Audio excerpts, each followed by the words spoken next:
Radio Free Mormon here, broadcasting behind enemy lines. Tonight's episode is 465. I finally made it.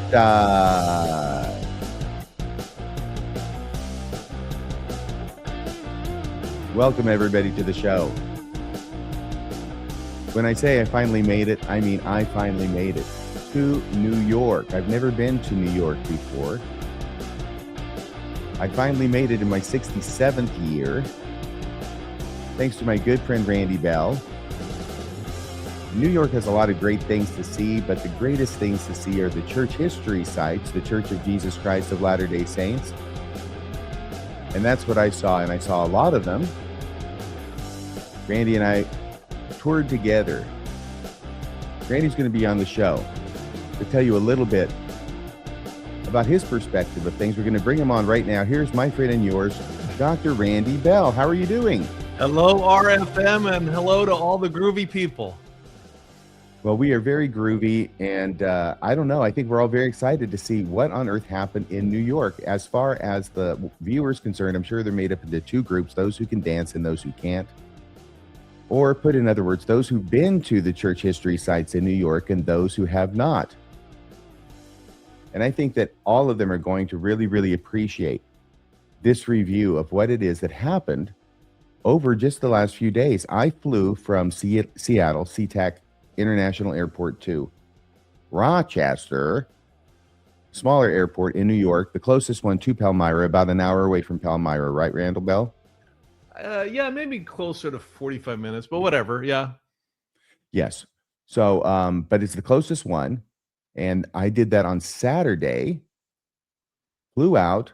Then we had 2 days of absolute fun. And then I flew back on the following Tuesday. So I flew out on June 27th, 2026. And we toured for the 28th and the 29th. And then I flew back on the 30th.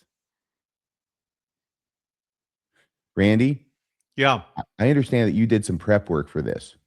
Well, I was originally going to fly in and land on a flight within 20 minutes of when you landed. And then I realized I wasn't doing anything Friday. So I decided to fly out a day earlier, and I'm glad I did, because I think it made our trip far more efficient, because I kind of got the landscape. Because I'd been there, but it was when I was a TBM, whole different mindset, whole different mode with the family, that kind of thing. And they had changed a lot of things, quite honestly. So I got kind of reoriented, and I had never seen the Erie Canal. That was a big part of what we were looking at. So yeah, I did, and I'm glad I did. Well, I'm especially glad you did, and I want to thank you again here personally as well as publicly for this incredible time. I've never been before. I had the time of my life. I've got to tell you, the first thing that struck me so much was how incredibly beautiful it is over there in New York, and at least in upstate New York where we were visiting, and it was just gorgeous. It's like sort of this scenery that we have in the background here. I'll put us a little bit to the side. Although this is more AI generated, this is the general feel. This is what I told it to create. And this is what it looked like, except it was more beautiful than this. And it was like when I went to Japan on my mission. It's 1980, January, flying over to Japan, never been there before, seen some Godzilla movies. Is about my only exposure to Japan and Japanese culture prior to that. And as we're flying in, I'm looking down, and everything looks so dang Japanese. I've never been there before, but it's like I recognize it from the movies. And I had a similar impression or experience with New York, because I've never been there before. I've never physically seen this beautiful countryside, but I have seen it in different ways. And maybe most notably through, I don't know, the legend of Sleepy Hollow and the different kinds of sceneries, either written about or depicted in those movies and story. So all I'm saying is that I had a picture in my mind of what New York would be like. When I got there, it was like I recognized it for the first time, but it was more beautiful than I had ever imagined. It's stunning. It really is beautiful. And then we had this incredible experience. We will get to some videos and pictures, folks, here in a second. But then we had this incredible experience of driving from Palmyra, basically straight down through New York and to Harmony. And that took, how long was it? How many miles was that, Randy? Harmony was a couple hours, I think. Yes, it was a couple of hours from New York down to Harmony, which is just on the other side of the border with Pennsylvania. So Harmony's in Pennsylvania. It's the same route that Joseph Smith and others would have taken a number of times in church history. We made it a lot faster than they did. But still, the thing that was incredible to me is that the scenery never changed. The scenery was gorgeous all the way through for 2 solid hours, and it's New York. And so this is kind of surprising to me. Yeah, yeah. Who thinks that New York? I mean, of course, yeah. I've been on a lot of business trips to New York City, but when you get to upstate, whole different world. Yeah. And I loved it, and I could see why it is that people would fall in love with that area. And I think at one point I said, I think I can understand why angels would want to visit here. Yeah. So let me bring up the first video if I can. Do you have anything else that you wanted to say before we get going on this? No, I think you hit it. All right. Well, I've got everything here. And what I have is I have everything arranged according to chronology and the different places that we visited. I have photographs that you and I both took, and videos as well. So we're going to go through the photographs of each place that we visited. Then we'll go through the videos, and then we'll proceed that way and throw in any thoughts that we had about the particular place where we went. How does that sound? It sounds like a plan. It is a plan. Okay, so June 27th, 2026, which is, of course, the anniversary of Joseph Smith's martyrdom. We arrived. We did not go straight to the hotel. It was about 11:30 at night, wasn't it? By the time It was late. It was pushing midnight, and you had reminded me that that was the anniversary of Joseph Smith's death. And I think you got the idea. Let's go sneak into the Hill Cumorah. And so I showed you the security system the church has got now. they have like eight line fences or whatever you call those, but that was it was pretty impressive all the way around, not just the hill, but the pastures around the hill. Yeah. They spared little expense when it came to the security of that hill. Yeah, which is weird because when I was a kid, or well, I went there when I was a college kid, and then I went there again with my family, and it was like wide open. It looked entirely different. It was barren. There were no trees, and you could just park on the side of the highway and climb up anytime. There were no fences, no barriers, but they've really buttoned it down. I don't know what happened. Can you hear that, Randy? I'm sorry. Can you hear that? There we go. I got it taken care of. If you could hear it, I apologize. The audio was playing, even though the video was not on that, and hopefully we won't have that problem in the future. But I didn't mean to interrupt you. Go ahead. Oh, that was basically it. But the look of it entirely changed. Yes, and I'll talk about where I found when I was hiking on the hill on Monday, the place where they used to have the pageant, which I never saw, but certainly had heard of, and which was done away by the former president. I wonder if President Oaks will bring the pageants back. Bring back the pageants, President Oaks. Would you be glad if that happened? I would be indifferent, honestly. Oh. Yeah, I've never been to a Mormon pageant. I live in California, and they're not really convenient. And I one way or another, it wouldn't matter to me. Yeah, I've never been to one either. But here we go. Let me see if I make this play correctly. And this is the night, almost midnight of June 27th, 2026, right after we arrived there. And there's this wonderful tule fog that was everywhere. And they have these old houses everywhere, much older than the houses around here in Western Washington. And it all combined to, I mean, I wouldn't have been surprised if I'd seen the headless horseman galloping down the road is all I'm saying. Yeah, it reminded me when I saw The Song Remains the Same, Led Zeppelin's concert film in high school. It had that mystique, Wales fog mist thing going on. It was pretty cool. Well, let's see how this video goes and see if we can play it here. And here is that video that we made that night. Hey, everybody, this is Radio Free Mormon here. at the Palmyra Hill Cumorah Visitor Center. It is approaching midnight. It is June 27th, 2026. This place is pretty much deserted right now. It's probably just a matter of time before we get carted away. And by we, I mean me and my friend. They're in the Black Explorer, which is serving the purpose of a black horse with a switchtail tonight, being driven by your friend and mine, Randy Bell. Hey, Randy, how you doing? Good. Who's there? Everybody who's watching is here. Yeah. From your show? Well, I'm recording it right now, but eventually somebody will be there. All right, so we're going to continue to go on and see if we can sneak up the hill tonight. We got a couple of shovels with us. Who knows what will happen? Okay, so there is the first video that we made that night upon arrival. Hadn't even gone to the hotel yet. Any thoughts about that night? It seemed kind of auspicious, what with it being June 27th and all, and it approaching midnight, and we're being on at the place where Joseph Smith went to visit an angel and ultimately came down triumphant with some golden plates. So the story goes. Yeah, I was impressed with your tenacity, honestly, because I'm worried about my licenses and stuff, so I don't want to ever get arrested. I never have, I've never been caught. I'll just put it that way. And you were like scouring around to look for little weaks and links in the security, and I'm just Mr. Timid.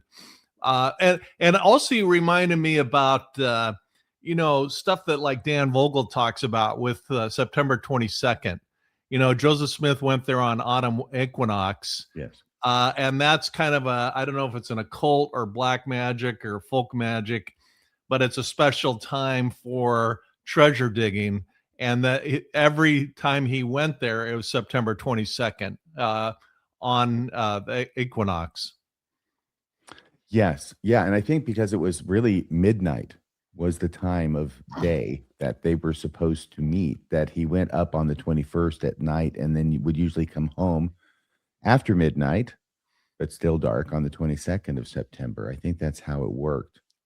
Yeah. All right. So we got there. We did get back to the hotel. We did get our stuff stored away and to sleep. And the next morning we were up bright and early and on the way to where?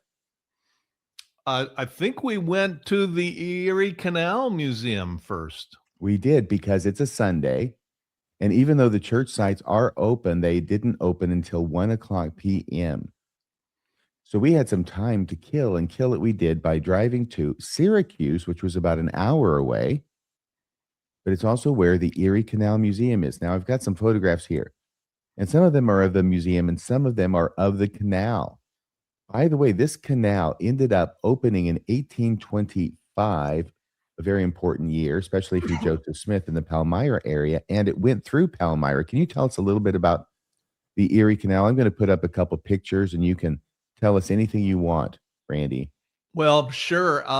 There is the Erie Canal. It still runs to this day. I was really quite surprised when we learned that at the museum. It's still fully operational today. The canal is an astounding 368 miles long. Yes, can you imagine? Dug by hand. And by the way, Joseph Smith's family helped dig the canal. So, and it sits about 2 miles from the Smith home, a little bit of a walk. And if you go from Joseph Smith's home to the Martin Harris home, you cross the Erie Canal. It's just part of the neighborhood. And it was widely regarded as the information highway of the time, because you could get a newspaper from New York City in an astounding 4 days. It used to be weeks. And then it connects to the Hudson River, which is another 15 miles from the connection of the Erie Canal down to New York City. And then it also connects into Lake Erie, which has a shoreline of 241 miles. That's a grand master total of 919 miles of waterway, and you were traveling at 4 miles an hour, which for back then is fast. It cut costs, it brought people, it brought industry, it brought commerce, it brought information.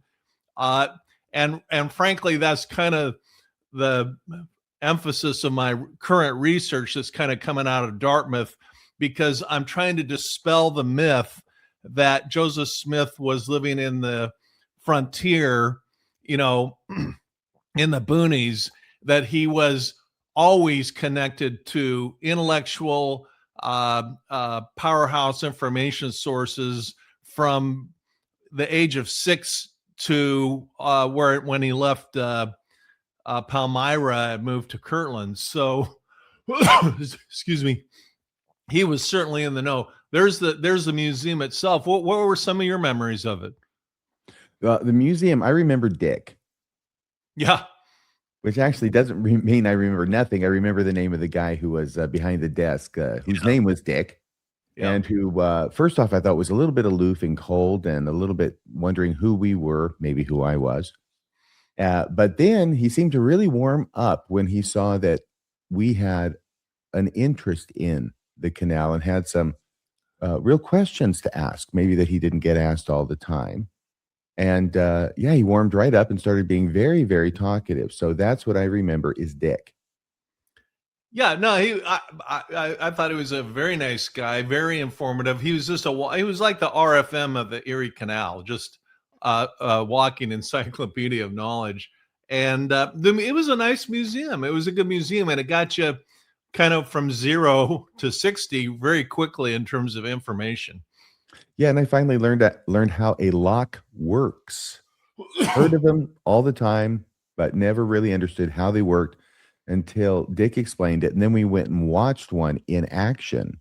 And then I saw exactly how it was working, even though some of it's working under the water. I knew it was there because Dick had taught me about it. We're not going to go into how locks work here, but let's just say that absolutely ingenious. And the ability to construct the gates such that they were able to keep out the river while the lock is filling up, just amazing to me that they could do that back then. But they did, and it Yeah, continues to work today. And there's like 30 some odd locks still in existence working. the whole system works. In fact, you can take recreational boats, or even some commerce goes up and down the canal. It's oh, and there I am. I don't know what I'm doing. You're coming off a bridge that goes across the Erie Canal at this point. Oh, right. Okay. Yeah, that's the Erie Canal behind me. I think that might be the bridge over to the Martin Harris farm. So right there in the neighborhood. And the thing about it, the other, big omission is the church never mentions it. It never mentions any of the, you go through the whole tour, and we did, and there's zero mention of the Erie Canal, the information it brought. And I'm up to some research. I'm waiting for one document, a manifest from one of the boats that's been promised to be sent to me, and then I think I've got something to talk about that's kind of on par with my chiasma stuff, which really, as we'll be seeing, really upset some interpreter foundation guys. So, Well, especially your chiasmus from Dartmouth stuff, right? yeah, oh yeah, yeah, and it all ties together with this theme of the early church history, because so many of the church historians start with Palmyra, they omit the Erie Canal, and then they move forward to Kirtland and Missouri and Nauvoo and the whole thing, which is all great. That's important history. But really, Mormonism got its start at Dartmouth and in Palmyra. And Palmyra, like I say, it was 2 miles from the information highway of the time. Well, I will tell you that it was an amazing thing. It's like having the interstate highway, the first interstate highway, come through your little town. And imagine the difference that would make to your way of living. Oh, yeah, because they had floating libraries, they had floating shows. So shows would come and perform for a few days and then move up to the next place. Palmyra was a port town.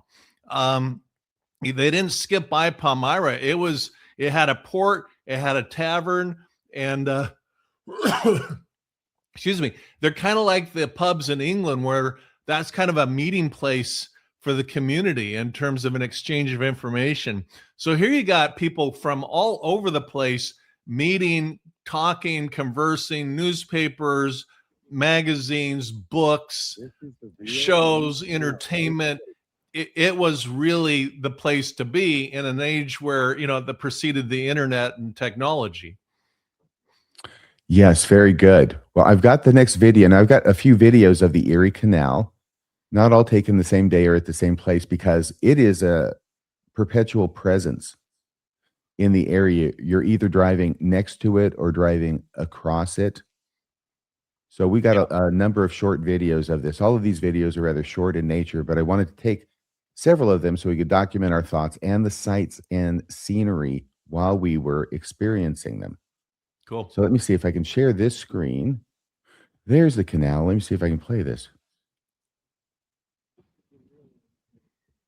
This is the real Erie Canal right here. We're up here, and here's block number 29. Right here. You can see a boat that's in there. And if I put this up a little bit higher, you can see the level of the water is significantly lower there.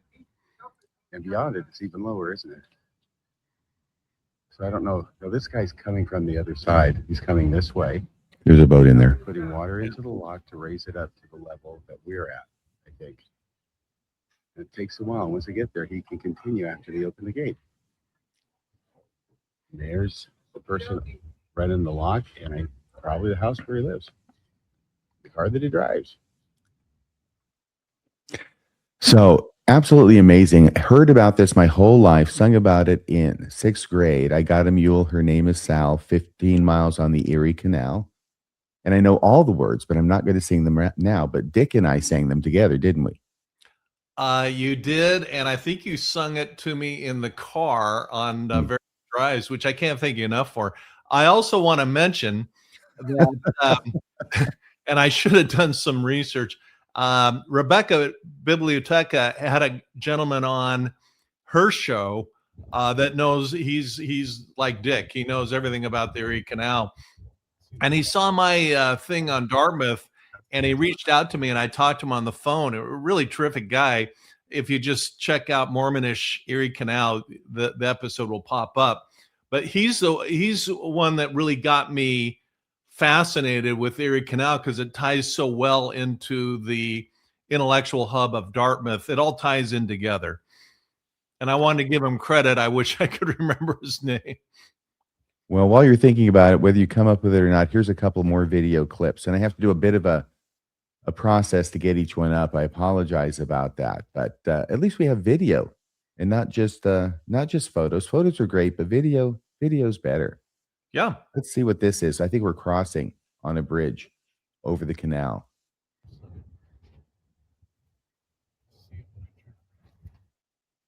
See the lock?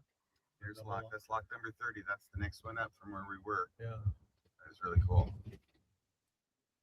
Yeah, so we were at 29. If you recall that number, it was 29 on the ones that we had pictures of. And then we went up a bit and crossed over, and there was lock 30. It was like a mile or two away.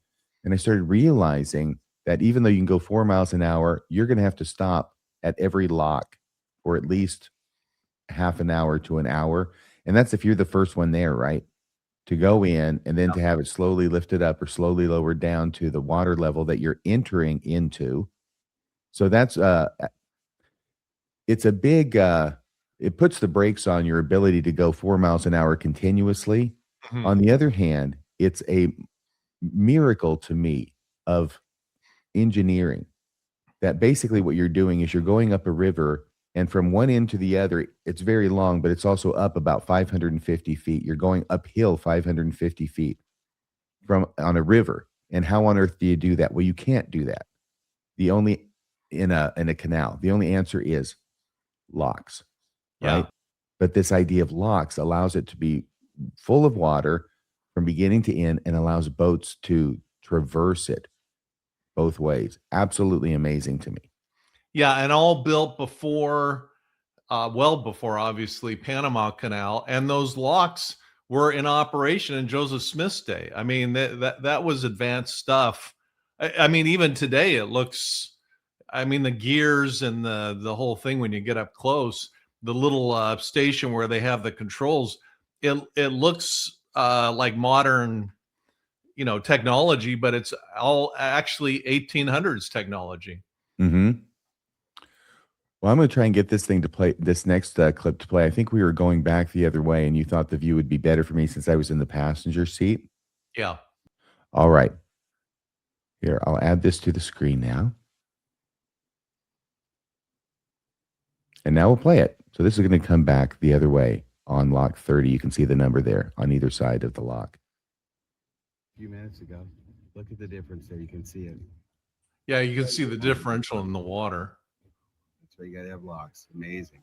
Incredible engineering. And there it was. Okay, so that was kind of similar to the other one. Did you have any comments about that while I'm trying to get this next one to load? There's 2 more clips of locks. No, that's I'm good. Okay, really good. So it's just taking a couple of seconds for this to open. We actually had to shut down because we were having trouble with the video earlier and reboot because it simply was not playing at all. At least now it's playing, though it has to think about it a bit. Okay, now you can probably hear the audio. And I'm going to bring this up. We don't have the video yet. Now we have the video. And this is really just 23 seconds. And to put this in perspective while that's pulling up, Joseph Smith said the angel, which was unnamed, the angel Moroni name did not appear till 1838. But Joseph Smith just said, he had the administration of angels starting in 1823, and the canal was finished in 1825, just 2 years later. Mm-hmm. And then he so-called translated the Book of Mormon in 1829.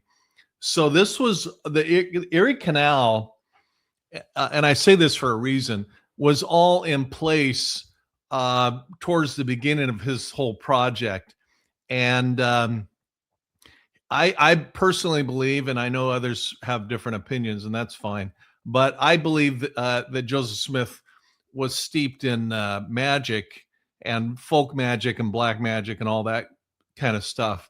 And he had props. And what I'm really getting at is the plates.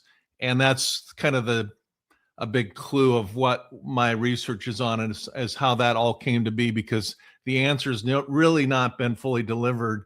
I think it's about to be. Well, it sounds exciting. And I can say more than that. I think it is exciting, but I will not say any more. I'll let you say as much as you want, and I will not add anything to it lest I go too far. But meanwhile, back on the safe subject of the Erie Canal. Yeah. I was amazed at how wide it is, because it's not just a little canal. It's hugely wide. And this had to go for how long was it? 300 and some odd miles? Well, total miles with the lakes and river is 919 miles, but the Erie Canal itself is 368 miles. Incredible. All this wide. Insane. It's just beautiful. So here's this 23-second clip. Here we are looking down the Erie Canal. Go at lock number 30. We paint it with the colors yellow and blue. There's the rock right there. Look at that huge stick. And above, that's where the boats go and get lifted up. Carry on and go. Pretty much. What do you think about those colors, Randy? Do you like the colors yellow and gold? Well, they're UCLA colors, so I love them, actually. But it's also nostalgic because, like you, I heard the song and learned a little bit about the Erie Canal as a kid. But, to see people fishing, and that what we just saw is exactly what it looked like pretty much at the time of Joseph Smith. So that was kind of a little startling to realize that was in his neighborhood. Yeah, lots of people down there fishing on a Sunday afternoon. It was really idyllic. Yeah, it was stunning. Well, let me see if I can get number 5. the fifth clip about, and the last clip about the Erie Canal to play. Here we go. This is the final clip on the Erie Canal. Some of you will be happy, some will be sad, but here it is, regardless of how you feel. Again, here we are looking down the Erie Canal. This is a different view. Here is the canal. Here are the gates to the lock. Huge. Now we can get you a better view. There's Randall Bell enjoying the sun. And over here, here's the lock. It is this area where you can change the level of the water because it is not completely flat from Albany to Buffalo. In fact, there's rising about 550 feet between the two. That has to be accounted for somehow with water, which tends to see its own level. Now down there you can see there's water coming in from the other side. I don't know if that's because they're raising it, but I suspect it is. So it takes a long time to raise this and a long time to lower it.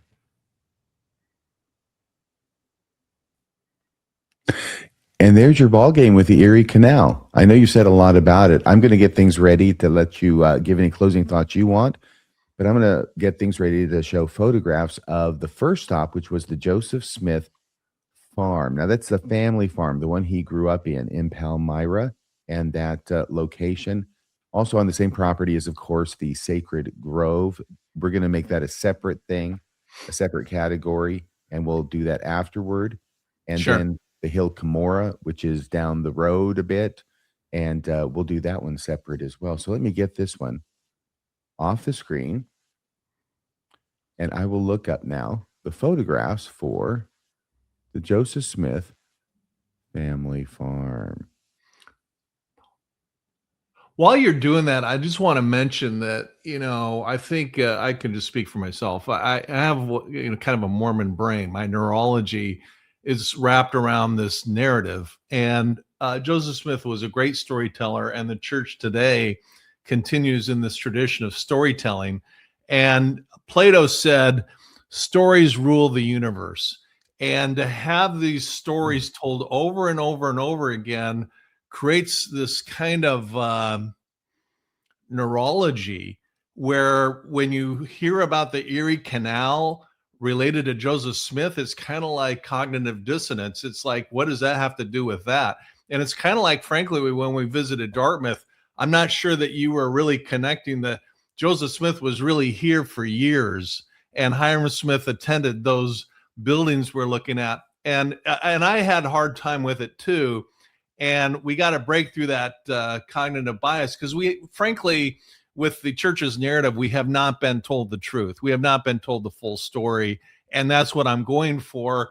But frankly, it takes a few exposures to really kind of acclimate to this whole new thinking, which is actually accurate thinking and is truthful thinking.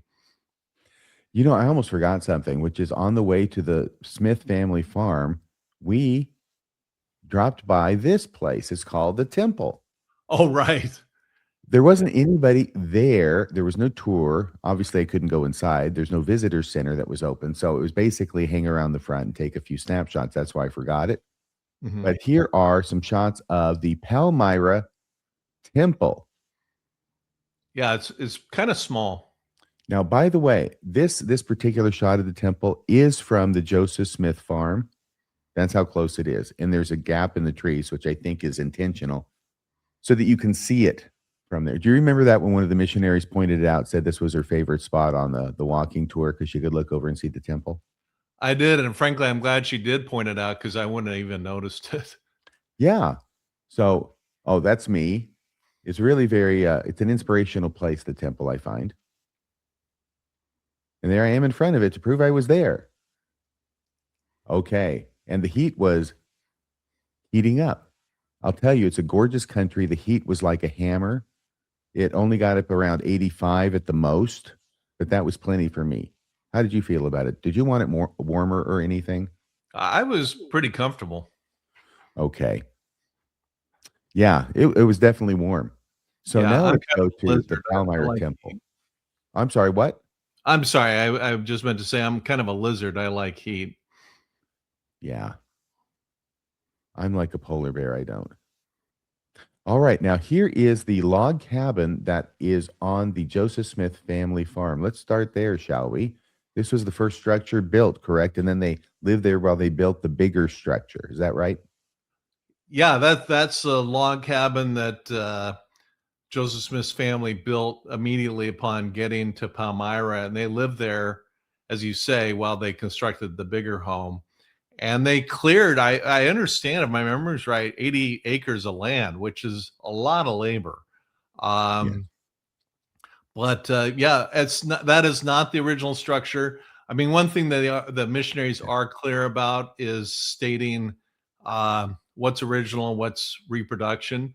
But Mhm. I think it's a reasonable, I think it's an accurate reproduction. One of the things that I was surprised by was by looking at it from the outside, it seems rather small, but inside it seemed unusually roomy. Yeah, and there's actually a loft above it, and if you think of those pictures from church history lessons, where angels and translations and all kinds of things are supposedly going on, that would be up in the loft. Yeah, and we went there. So here's another picture.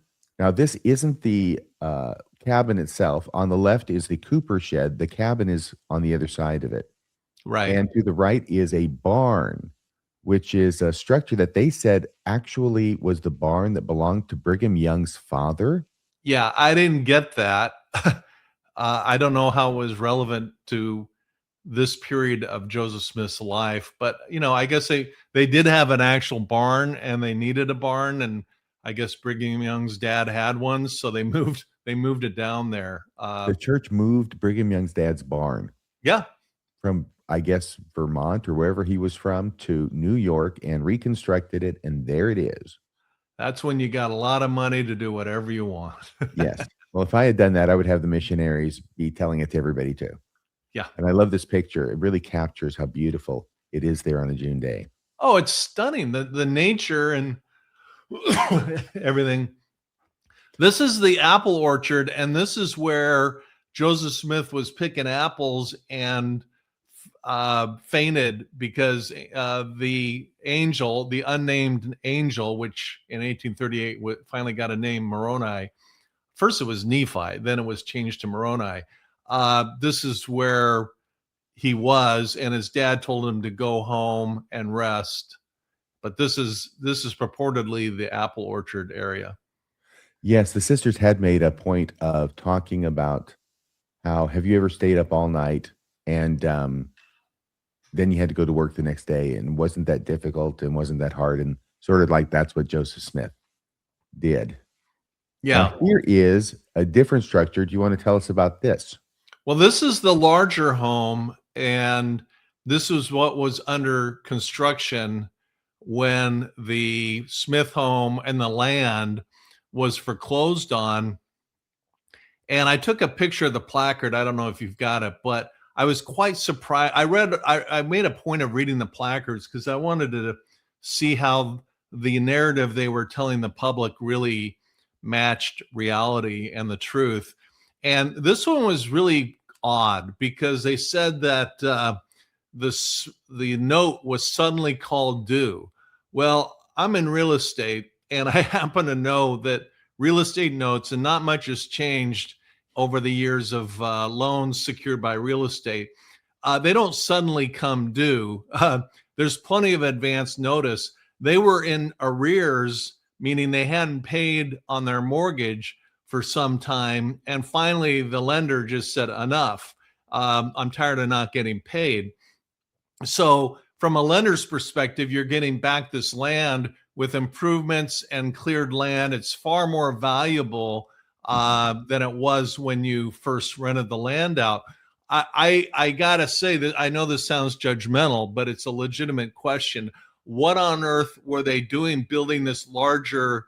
I don't want to say luxury home because it's certainly not, but it's a vastly larger home, and putting all their time and money into this home and not paying the bill on their underlying land. Smith family, whoever's making that decision, was really quite reckless financially, and to dismiss it as it just magically suddenly came due is really misleading and really takes the focus off the real question: why the heck were you building this place when you had bills to pay? Mm. I hear you. They may have been out a bit over their skis on that one. Yeah. Now, this is from the house itself on the right. You can see the corner of the house. And looking down, that is where the Cooper's shed is. That's how close the Cooper's shed is from the house. That's the point of that. You can see some missionaries down there talking with some people. Yeah. Okay, so the next picture is this is inside. Now, I'm pretty sure this is inside the cabin because look at the vaulted roof, right? This is what I Yeah, mean by unusually roomy up yeah. there. And here's some beds. This is where Joseph and his brothers would have been sleeping when the angel appeared in this room. Now, this is a reconstructed cabin, but it's built on the same location. So in this airspace is where Joseph Smith said he saw Moroni appear. Well, he, I think a little more correctly stated, this is where he said an angel appeared. Again, there was no name. That we hear this angel Moroni story with using the name Moroni, and it's on the placard so much we just assume that he had a name when he showed up, presumably for 5 years. There was no name to whoever this angel was until 1838. And that I know I'm probably sounding obnoxious, but I got to just keep reminding, at least for my own neurology, to rewire it, because these names were backdated years, and that's a theme that we're going to see as we go through these slides, how the church and Joseph Smith backdated not just Moroni, but a number of other things that we'll hit as we go forward that didn't exist at the time the church was organized. To paraphrase Shakespeare, we could say that Joseph Smith gave to the angel a local habitation and a name. Yes, a lot later. Now, Yep. this is the same garret from the other viewpoint, right? Yeah, the loft areas were pretty far more spacious than you would have guessed outside. I know. Isn't that amazing? Now, once again, I want to show you this, okay? Because this is the cabin. This is the cabin that we're in. That's the loft up there. Yeah. And yet, it's just roomier than you would think. It's not some place where you can have an aerobics class, but it was roomier than I would have expected from looking. Oh, for sure. It adds a lot of useful square footage, particularly when you got a bunch of, I think there's a family of 10 and they needed to sleep and they needed a space for that as well as everything else. It might have even been 11. But there's the garret, and here's the Cooper shed. And it says Cooper Shop right there. It has its own little sign. Did you want to say anything about this? Yeah, I mean, this is kind of going along with the hints I'm dropping about the research I'm doing. And frankly, if there's one thing that I was anxious to go see on this whole trip, for me, aside from the Erie Canal itself, was the Cooper Shed, because I'd heard about it. Frankly, I walked right by it numerous, I want to say numerous, the 2 times I've been there before, and didn't frankly even notice it. But it really plays an integral part in terms of creating a prop for the golden plates, and that's really what I'm on to at this point. Well, let me see here if I can go to a couple other pictures of the shed. No, that's actually in the visitor center. Before you get there, downstairs in the basement, they've got a beautiful picture there, which I posed in front of. Here we are starting the walk. Okay, this is actually the picture I used for the thumbnail. And you can see people walking along the path. And over here to the right, that is the original cabin. We've seen that before. But look at that sky and these trees and the greens and the blues. It's just absolutely gorgeous. It really is. It's stunning. Here are the missionaries. For some reason, they seem to have only sister missionaries there. And these are 4 of them, but they seem to hang out. There were 6 or 8 that we saw. And 2 of them were the ones who were basically talking during the tour. And those were the 2 on the right. I expect it was their turn, and they switch it back and forth. But it was the one there on the right. She was the one from Germany speaking in English with an accent. and she was the one doing most of the talking. I can't remember her name. And then the one here to her right in the middle of the photo, was the other one doing the alternate talking and teaching. But they all walked along together. Yeah. Yeah, and they were nice young people. They were you felt, I don't know about you. It was kind of the walk in the door and you're love bombed. Oh yeah. But that's to be expected. But they were cool, and the one German young lady, and then the three others are from Utah. And if I was about to say something, I'm gonna not say it publicly, but Good. I did that once too yeah, during the tour. probably a good idea. But then I documented it on a video clip, which we'll get to eventually. There you So go. there we are, going into the cabin for the tour on the Joseph Smith family farm. Mhm. Here I am looking out the back of this cabin, or a side door, and where they have this structure out the back, it gives a little bit of shade on a porch. You can see that on the right, and beyond it, the fields of the farm and the trees. And Yeah. here's another picture from the back, which shows the garden behind the cabin. Mhm. And beyond that, you can see these beautiful trees and the path that leads through them. And ultimately, that's the path we take to the Sacred Grove. I almost said the Enchanted Forest. For some reason, that was the expression that came to my mind. I'm thinking of Sacred Grove, and all it's coming is Enchanted Forest. But that's where the Sacred Grove is, down that path. Yeah. Oh. Hang on a second here. Can you see that? Yeah. Amazing. I goofed this up. I put a video here with the pictures, but let me see if I can do this now and play. This would have been a lot easier if I thought of this. I just put the videos with the pictures. This took me about, 4-6 hours yesterday to try and organize all this stuff. So let's see here. I'm going to play this again. Okay. Let's see. Come here. Bedroom a few years after this house was, Lucy Mack Smith's room. And then they added on that extra bedroom a few years after this house was built, and they think in anticipation for their baby girl Lucy. And then the rest of the kids, they would have all slept up. Okay. Did you hear any of that?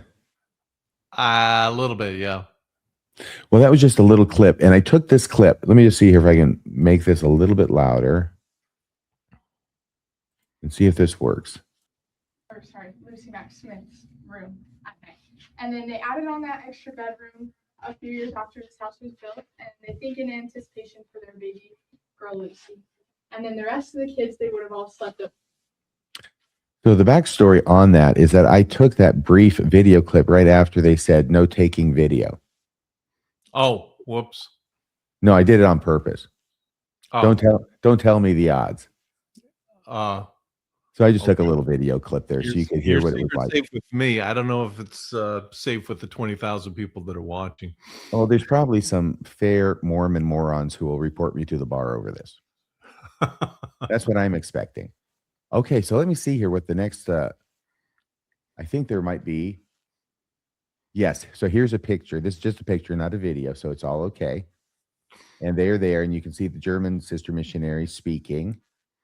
And two of the other missionaries are pretending to care about what she says. And the other one, the one in the pink prairie dress, she looked like she had a hard night the night before. She might have been up quite a bit. Yeah, she was not real happy for whatever reasons. At least that's what it seemed like. So I was She sorry. reminded me a bit of that grown-up version of Hermione Granger. Is it Emma Watson, the actress? So here we are, and we are there. You see, here's also there's the other two, and there's two more. So there's the 8. You can see 2 sitting down, 2 at the door, and then the 4 on the other side of the table. There were 8. There might have even been more back at the visitor center. There were as a little army, let's just say. Let me back up from that, because the 2 sitting are not sisters. Sister missionaries. They might be sisters, but they're obviously not sister missionaries. Look at the arms. Yeah. Okay, so yeah, but there are 6 there. They made sure that they were enforced, and I think that's probably a good thing when they're leading complete strangers around. Yeah, that's fair. Yeah. Sure. But all these complete strangers, like 90% of them, I think at least, were obviously Mormons. Oh, I think I would put it 100%, but yeah. And then frankly, excuse me, they kind of reminded me when I was a TBM dad, marching my kids through these places, and of which I'm sure my kids have nothing but fond memories. Mm.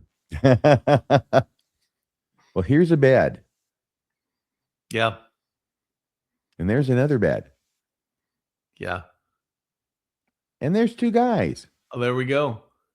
There's RFM and Randy Bell Yeah.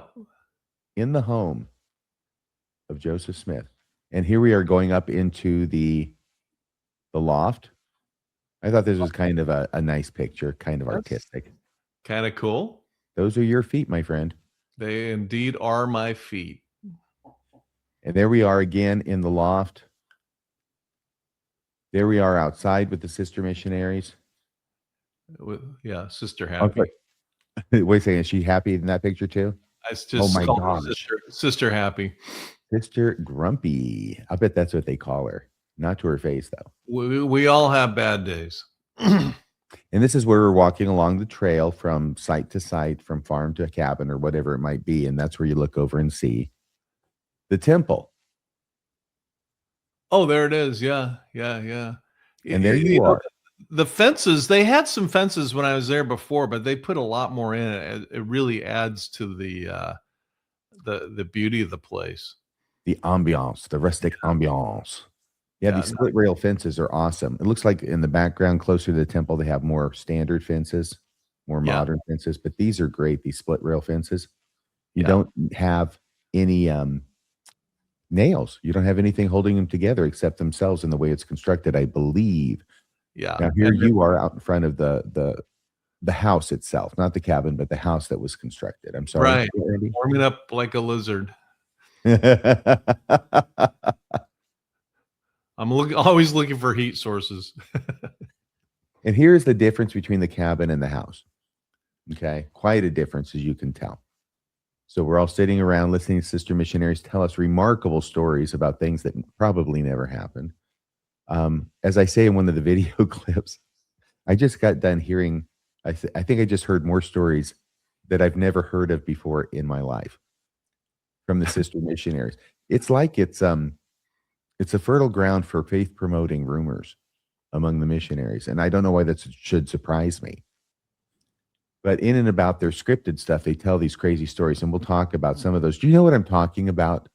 Oh, they were, that was part of the enchantment of this, enchanting aspects of this whole trip, was these stories were just like, I was born into the church and I left in my 50s. I was, I taught at the MTC, I went to BYU, blah, blah, blah.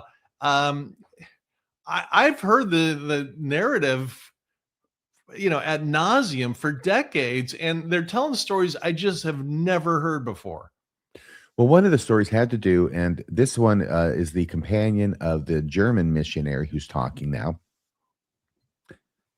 She would point us to one of these bedrooms, and I think it was the room that's to the left of those doorways on the far wall, right behind the guy with the striped and patriotic tie, that doorway. That there's a bedroom back there, and she pointed to the bed and said that when Joseph Smith had the plates, there were mobs coming in, and they would come in at all hours because apparently there's unrestricted access in the Smith home to mobbers, and I mentioned that in the video clip. But let me just tell you the story is that, the plates, here come the mobbers. We got to hide the plates. We got to hide the plates. So where are we going to hide the plates where the mobbers won't look, because they don't care about anything. So they end up putting the plates in the bed. Two of the little Smith girls get on either side of the plates, right? And snuggle up next to them and pretend they're asleep with a blanket over them to hide them up to their heads, and as well as the plates between them. And of course, the robbers are tearing everything apart, but they come to that doorway, look in, see the two girls sleeping, and think, oh, we don't want to wake the precious moppets. So they didn't find the plates. So this gets turned into a story about how God must have influenced their hearts. Usually the point isn't made really strongly, but it's just sort of like, well, God must have intervened on their behalf, because otherwise, these guys don't care about little girls. They just tear off the blanket if they're looking for the plate. So God must have intervened some way in order to keep that from happening. Yeah. And a theme that came up over and over again from the missionaries, not just here, but at all the various sites that we went to, was this persistent theme of persecution. And that explained everything. It, it wasn't persecution. Joseph Smith had been treasure digging in the area for years. He had made these sworn pacts with other treasure diggers, which is a very sketchy, shady, unethical practice. And so the group he hung out with were of a similar mindset. And now the story's going around, he's got these gold plates. He found actual treasure, and he wasn't being persecuted. These guys that he had a deal with, where they got a percentage of whatever the treasure find was, which was their deal, they were after him to get their hands on the plates because he had made a deal to give them a percentage of them. So I don't know that that's quite persecution. That's kind of self-inflicted harm by the fact you made promises and now you're making stories up about gold plates with a bunch of sketchy, people trying to grab gold. There's really far more to this story. Okay, here's a picture of the Cooper's shop from a different angle. And here's a picture of it that I really like, with this young boy over here looking inside. Now, there's a chain across the front. As you'll recall, I asked the sister missionaries if I were able to go inside and take pictures, and they said no. Yeah. Not to be hindered at trifles, I waited until the group left, and then I opened it up and went inside and took all the pictures I wanted. I mean, it's a freaking Cooper shop, for crying out loud. Yeah. At least they didn't have any pumpkins that I moved. So here we go. There's this. And I think, is that it? No, there's a couple more pictures. Okay, there, the sister missionaries talking outside. Okay, Randy Bell, I'm going to ask you a question now that we're here on the Joseph Smith farm. We just got done with the tour with the lovely sister missionaries. Yeah. What's your take? It's a very compelling, slick story. That's my take. Mm-hmm. Doesn't reconcile with facts very well or the historical record, but it is a nice whitewashed correlated history. Very good. Wow, you haven't seen that in a few days, have you? Yeah, that was exactly what I was thinking. There's a saying out there we use in the courtroom, and that's facts tell, stories sell. And so the facts are important. It's important to get your facts right, and they tell you something, but they got to be presented in a narrative, a story that's compelling. And that's the phrase, facts tell, stories sell. That's exactly what I thought was going on here. Their facts were off, but they had a story that sounded really good and warms the heart. And frankly, I still wish it was true. But it is what it is. Who isn't going to be on the side of a righteous young man who's just trying to do God's will, but getting persecuted all over the place for it? Yeah, that's the story. Here is another placard. It's called Creating a Farm. The main point of this was to get the background in it, not the placard. But once again, we have this picture of this gorgeous landscape and this gorgeous farm. Yeah. Yeah, and there's something about being out in nature. Well, when I had kind of scouted the area the day before, I was pretty much all by myself. There wasn't the crowd that there was on when we went. I don't want to say crowd, but there were a lot more people. But I just sat there on a bench and just soaked it in. It was really it's like being at the beach, kind of. We are now at the last picture from the farm. And by that I mean photograph from the farm. And I'll tell you, this is my favorite picture I got. Yeah. As best as I could, this captured what it was like to be there. Yes, we saw this all day long, and for me, it was never tiring. It was, I just ate it up. I loved it. I was glad to get back in the air-conditioned car, though. That was a bonus, indeed. Well, while you're figuring that out, I daydream sometimes of doing an episode where we go through the rainbow discussions, which I had when I was a missionary in England, and go through them and compare them to that narrative told in the 1980s, late 70s, early 80s, Mhm. compared to the narrative today, because there's so many whopping changes. I never heard the notion of a rock and a hat at all. Frankly, I don't think I recall ever hearing about a seer stone. And all these events that happened didn't go down the way we talked about as missionaries. The narrative is being forced to change over the decades because the scholars are really pretty sharp and are uncovering things that the church has been conveniently obscuring for a long time. Very good. Well, I tell you what, let's go ahead and go to the sacred grove. Now that I've shown the path that leads to it. And we have some video that goes along with it, and hopefully we'll be able to play that as well. And here we go to the photos from the sacred grove. This is the path leading into the sacred grove, you may recall. And it's absolutely beautiful. Oh, here's the Cooper shop again. I think this one snuck into the sacred grove roll. This is actually in the sacred grove, and I was surprised to find a bog right in the middle of the sacred grove that the mosquitoes seem to be enjoying, but me not so much. Were you surprised at the bog? There was water everywhere. Of course, it's got an Erie Canal. It's got the Great Lakes. It has the Finger Lakes. It's got water everywhere. But I was surprised to see a bog in the middle of the sacred grove. It didn't really particularly surprise me, but before we leave Joseph Smith's house altogether, did you want to comment about what the missionary, the sweet little girl, asked you when you left? Oh yeah, it had to do with she asked if I felt the spirit, because the whole thing was this. We were portraying this as I am the member and you're not the member, as in you're the Nevermo. And so we got back, and this one of the sister missionaries corralled me and asked me enthusiastically and breathlessly well, did you feel the spirit? And I said, no. And she says, well, why not? Like it was my fault for not feeling the spirit. But I just said, well, I think it's a beautiful place. It's a beautiful landscape. I love it here. But that's it. Oh, well. Yeah, she seemed a little shocked. And the other part of the narrative they said told about was how when Joseph Smith picked up the plates after meeting with the unnamed angel for 4 or 5 years, and he ran 3 miles back from the Hill Cumorah with 60 pounds.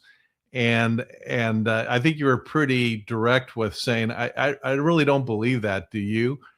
And as an observer, I was quite amused at that exchange. Well, that wasn't with the sister missionaries. That was with one of the older male Oh, missionaries. you're right. It was later that day or the next day. There were two of them. There was Crandall one day and then Bateman the next. But yeah.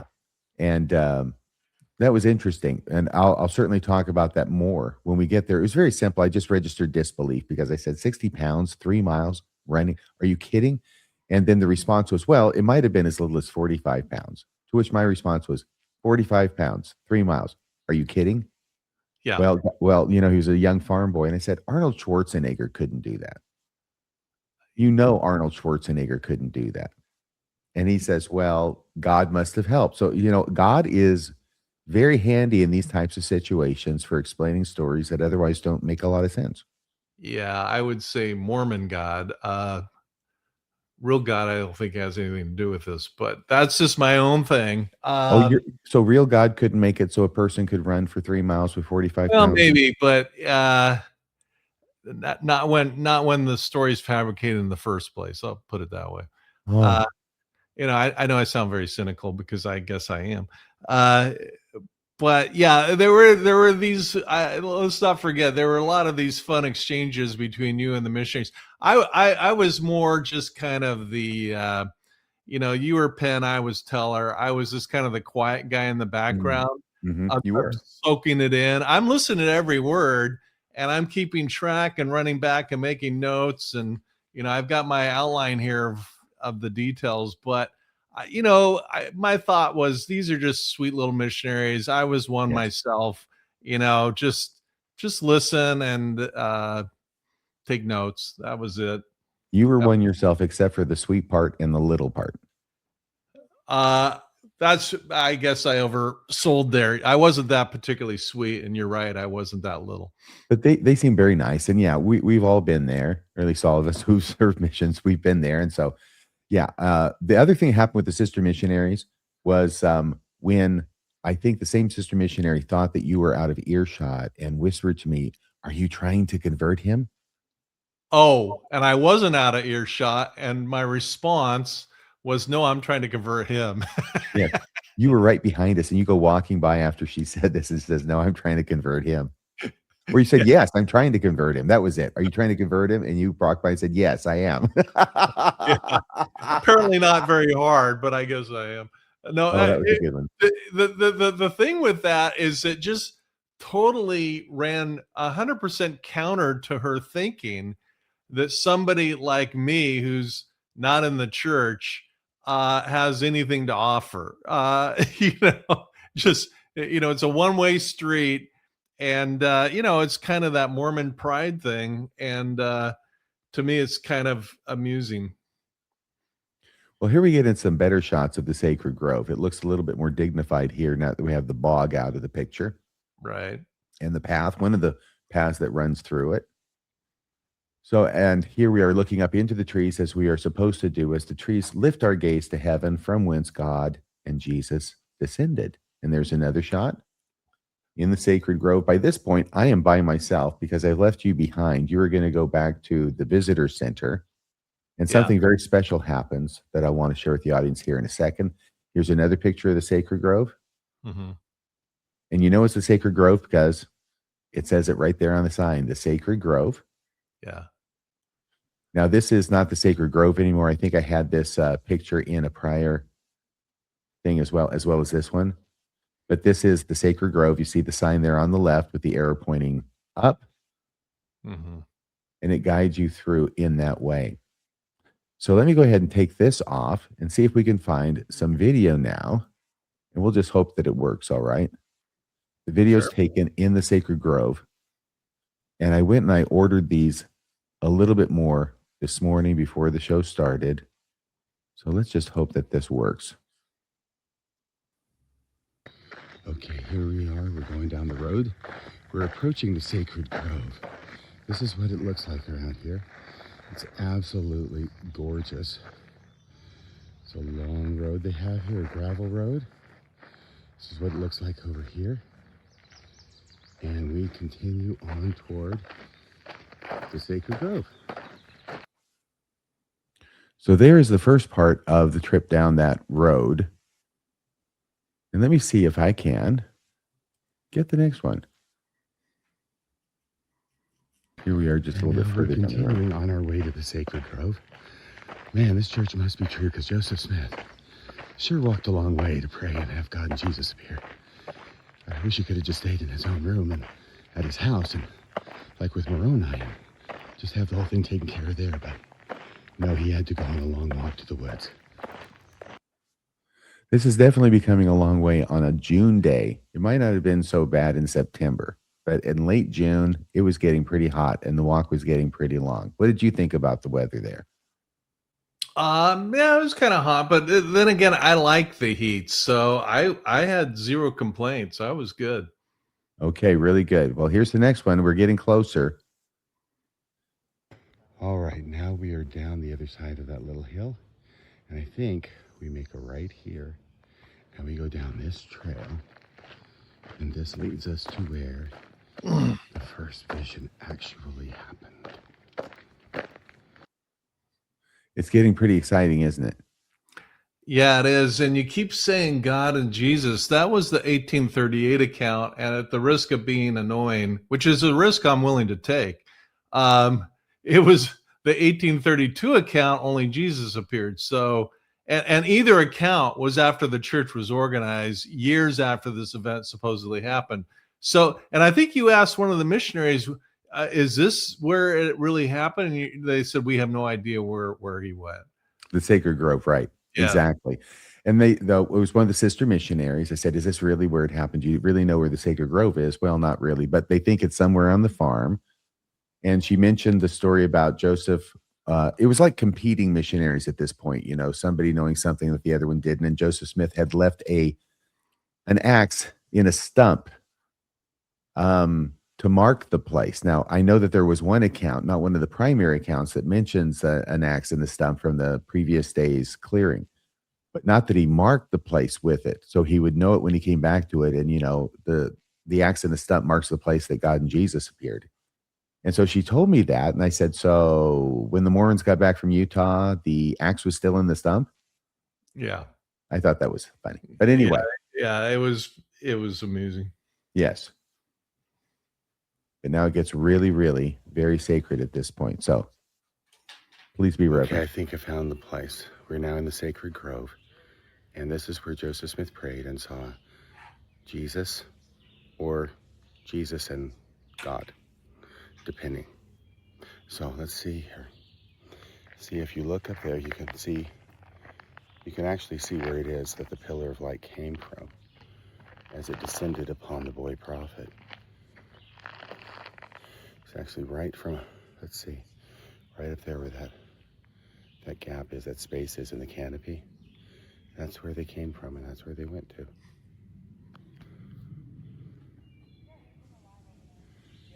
It's amazing. I think I should be a missionary there. What do you think? I think you would be an outstanding missionary. I would encourage you to go back. Well, thank you very much. Now, the thing that was amazing that happened is that you had gone a different way. There are different paths, and you had gone back to the visitor center from the Cooper shed and not followed me all the way down to the Sacred Grove. And then I make that clip. I'm all by myself. There's a few other people wandering about, but no Randy. Then I turn around, and what to my wondering, I should appear in the Sacred Grove, but the personage of Randy Bell. Yeah, I sat down for a minute and was soaking in the nature, and I got my mojo back. I thought, well, I'll even though I was just, I'd seen it, but I just pressed forward. I'll go restore the church to RFM. Yeah. That's what you did. And so we made 4 clips while we were in the Sacred Grove. This is Randy Bell and RFM from the Sacred Grove. Okay, RFM. So we're here in the Sacred Grove. The old SG, they call it. Okay, the way I've got it figured out, the 1832 account happened right there. You think so? Because there's only room enough in the trees for Jesus to come through? Yeah. I think that's why. Just one personage could appear. Yes. Whereas 2 could have been over here. Uh-huh. You know what I mean? I thought this through, and I think I got it all figured out. Do you have any thoughts? The gates of heaven are narrow, and so the thinner man has an easier chance of sliding through. Absolutely. I was hoping you'd break out into song. It is from a musical. Okay. Cyrano with Christopher Plummer. Didn't run very long, but it was great. That's all over my head. Bye. It's amazing that all that's happening in the Sacred Grove. That's the part that I think is funny. If you want to make any comments, you go ahead. Otherwise, I'll just get the next video. I said what I needed to say. I was looking forward to you breaking down the song, and I got my wish. In the Sacred Grove. Yeah. Coming to you live. Yeah, I'm a lucky guy. Well, I am too. And now we found a bench to sit on and talk about what we were experiencing and the spirit that we were feeling. So RFM, we're in the Sacred Grove. Yes, we are. With the sacred mosquitoes. Yeah, they're all over They really are. us. This is like what Joseph Smith was praying to be rid of when the pillar of light appeared, was the freaking mosquitoes. I missed that, but I didn't pay close attention, I have to admit. It's a bog in here. There's Okay. a bog in the sacred grove. So what'd you think of the narrative we just heard? I have never heard so many stories I've never heard of in my life. Yeah. And, 2 little sisters cuddling up in bed with the gold plates with the covers over them. And so the nice robbers who apparently forced their way into the house. And it seems like the door is always open for anybody who wants to come in the house and look for the gold plates, according to the stories that we heard. But, they came in, and the girls were all wrapped up to hide the gold plates between them with the covers over them. They looked everywhere, but they didn't want to disturb the little girls. Yeah. Those mobsters, they have their, they have their kind points. These are the worst mobsters you've ever heard. This is like the slowest gun in the West. Yeah. So there, we're recapitulating the story that we already recapitulated. Yeah, exactly. I don't know. I was just having a great time. I thought your comment was brilliant. These are I can't repeat it. The But sacred mosquitoes. no, the stories that I've never heard. I've never heard so many stories that I've never heard of before. Yeah, that was a great way to put it, because there was so much wonderful new information that you think 50 years in the church you'd have it, some semblance of understanding things, and apparently things have just changed so much. Yeah, maybe Dan Vogel could help us with that one. But there's still 2 more clips of us, and I think that the next one is us on that same bench in the Sacred Grove. Okay. Let's see what we have to say here. So I'm with RFM in the Sacred Grove. The SG. Okay, so there's kind of a point where I think the sister missionaries had a point, Yeah. and that is Joseph Smith was being chased by people, but they weren't really transparent about who was chasing Joseph Smith and why. Right. And the fact is, Joseph Smith was treasure digging around Palmyra. He had a reputation. He had partners in crime, if you will, that banded together to do these treasure hunts. They had signed and written up articles Yeah. of incorporation and how the treasure would be split Yeah. amongst them evenly if any were found by any of them individually. Yeah. So now Joseph Smith is floating this story all over the place that he's found gold plates, a lot of golds, Yes. 60 pounds of gold, which, You know what I'm saying? I'm saying, hey, 25% of that is mine, pal. yeah, exactly. So there were treasure diggers trying to find Joseph and find the golden plates because he had promised a portion of that treasure. All Joseph Smith had done is taken a treasure digging narrative and changed the guardian angel of the treasure to the angel Moroni, which is the name he finally came up with in 1838, years later, after the church was organized. He didn't have a name at that point. And there you go. What's interesting, though, is when you take out that background information about the money diggers and the corporation and articles of incorporation and everything, then you come up with a story that the sister missionary told. She doesn't understand it. She says these guys came in there. They didn't believe anything that Joseph Smith said, but they wanted the gold. Yeah. And so they're doing all this stuff to get the gold. She doesn't know the linchpin to explain it all. Therefore, she ends up having to say, well, God protected the plates. I actually asked if anybody wants to know. Are you turning this during the into tour. an episode? Because my hand's getting tired. Here, I'll hold it. So during the tour, they're talking about all the people looking for the plates, and nobody finds the fucking plate.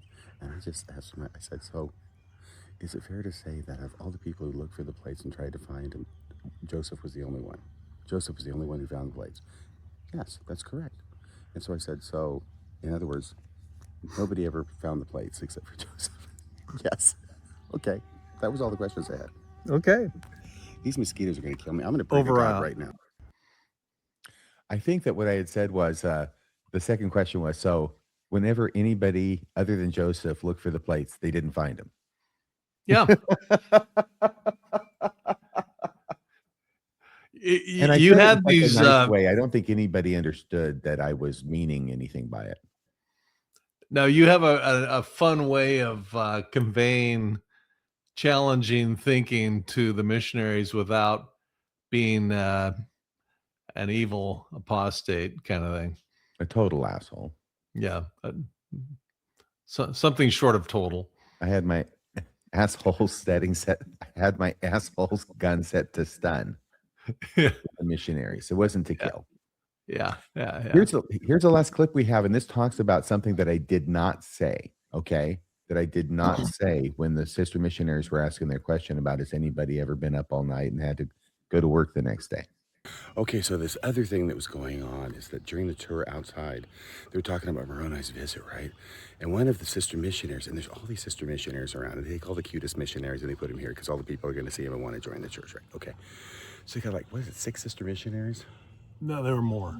Or 8, you know? Yeah. So this was a really bad time for this idea to come into my mind, but they're trying to impress everybody about how tired Joseph Smith was after, the angel Moroni, and he comes back, he keeps forgetting his gloves or something. He keeps coming back, the angel, and like all night long. And so Joseph gets no sleep, and they're trying to impress how difficult it would be to work the next day. And they ask the question of the crowd. They say, so have any of you ever, had to stay up all night or stayed up all night and then had to go to work the next day? And what I almost said was, no, but I've stayed up all night with an angel before. That And was, yeah, that was a that would have missed been really opportunity. bad. That would have been so bad. That would have fallen We would like, have been asked to leave. that would have been like lead. We would have been trespassed. That's true. We would have. So I'm glad I didn't say it. Under the heading of I don't say everything I think, there you go. Are you proud of me? Your restraint was amazing. Thank you very much. I thought so too. So anyway, I think that's all the video clips that we have from the Sacred Grove. But now that I've got I think I figured out how to play them. Hopefully the rest of them will go better, at least more quickly from our point of view. I'm going to be editing out a lot of downtime in between where I've been searching for these. Okay, so let me get rid of these. Let's go to the next one, which I think is going to be the Hill Cumorah. And let me go to the images and see if I can find these here. So if you got the New York trip, go to the Hill Cumorah. Okay. So this, as you may see, is the Hill Cumorah. By the way, it's kind of hard to see with all of this background doing what it's doing. So I'm going to change the background. All right. So there is the actual statue of Moroni on top of the Hill Cumorah. You've seen that before, haven't you? I've seen the statue. The stairs and all of that was not there. It was just a bare hill. It was bare hill and that statue, and that was it. And as when I was there as a college kid, of course, I'm looking around for the cement box. Of course you were. Did you really? How hard did you look? Not that hard. I'm kind of lazy, but I figured they built the statue right on top of it. Right. To hide it. I don't know. I had a magical worldview myself then. Okay, so then we drove over to the Hill Cumorah. You decided to stay in the air-conditioned car, which was probably smart of you. And I decided to short circuit the tour groups by not going into the visitor center, but going around the visitor center directly to the trail and up the Hill Cumorah by myself. And this is how that started. Now we're walking up a different road. This road is going to lead us up on the Hill Cumorah. And maybe we'll get a sight of the angel Moroni. I'm not sure if we make a right here, because I kind of skipped the tour, because I've heard it before. But let's see what this sign says up here, okay? Unpaved trails to monument. That's here and there. Those are the unpaved trails. And the paved trail to the monument is what I was on. I think I'm going to take this unpaved trail right here. Here we go. I took the road less taken. Yeah. I think you started off on a service road and I was too chicken to trespass. Well, it's not really trespassing when it's open to the public, but like you said, you thought that they wanted you to go into the visitor center first and pick up a tour so that you are, you're able to be preached to, basically. Yeah, and that was another big change is that at every stop, you weren't allowed to go here or there unless you're with a missionary. That I'd never seen that before.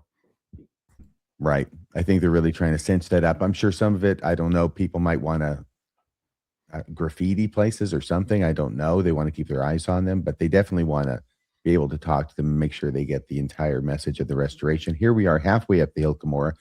Not a very tall hill, but certainly enough. You'll notice as these videos progress, I get shorter and shorter of breath. We are getting closer to the top now, where the angel Moroni appeared to Joseph Smith on the night of September 22nd. No, 21st. I think it was around midnight. So it went from the 21st to the 22nd September. on 1823, 1824, 1825, 1826, and 1827. I think we're almost to the place. Okay, we're getting very close now. It's getting exciting. You can tell the tension is building. Yeah. You don't realize how big the hill is until you get on it because, like I say, when there were no trees on it, you could see it's a big hill. You didn't really get that sense until, like your video shows, you're climbing it. Yes. And so here's the third part. We're getting right up there to the top. And now we've come to a place where it looks like we might be getting very, very close to the angel Moroni. We need to be very quiet now because angels are notoriously bashful creatures and they may fly away if they hear us coming, so be very quiet.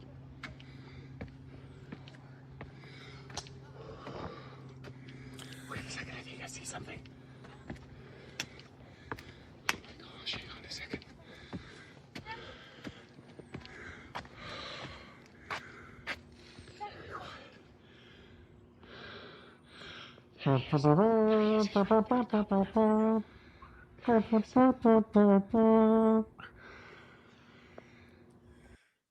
There it is. And Joseph Smith had to do that every year. I can't believe it. He must be in good shape. I think he was in very good shape. The doctors at Dartmouth did a good job on his leg. Yes, they rebuilt him. Mhm. So there's that. And then I took a few more videos while I was up there on the hill and coming down the other side. And let's see what those are like. Oh, here's from the very top at the monument. This is the Hill Tomorrow Monument. Has a lot of writing on it, which I'm sure is very faith promoting, but right there is. There he is, folks. There's Moroni. There he is. And he's got those plates in his hand still. He is a true and valiant guardian of the plates. I hope you can hear that okay. I'm trying to mess with the volume, but it's not working. The volume will not come up for me right now. I'm having all sorts of problems with my computer. I hope this isn't a harbinger of things to come. But there it is. It's very beautiful. By that, I mean the angel Moroni. Then there's a couple of other videos I made, and here's one from the top of the hill. Here we are, folks. Once again, in all seriousness, being here on the Hill Tomorrow is pretty amazing. My first time here. Don't know if I'll ever make it back, but to be up here on the hill where Joseph Smith came that night to bring home whatever it was he brought home and introduce it to the world is the Book of Mormon, which has created a church that has spanned the globe and got $300 billion in the bank. That is not something to be sniffed at. And here we are. We're up here right on top of the hill. You can see down through there, going down the hill that way. This is just a ridge line that runs from top of the hill, where they have this road that leads to the monument. I think what I was surprised about is that the hill is so narrow on the top. That pathway, that roadway, really does go along the top, and immediately to either side, you just go off a few feet, and it starts sloping down to the ground level on either side. If you were to take off all these trees, it would be a much less imposing hill, I think, but definitely a Drumlin hill and big enough to do the job of hiding some gold plates for, well, a very long period of time, about 1,400 years, actually. That's what they tell us. So here is the next one.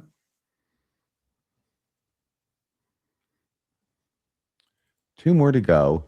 I also found the place where they used to have the pageant. And they had a signpost there that marked where it was. I might have figured it out anyway, but maybe not. But there's trees everywhere except in this one place on the hill in the center, facing the road.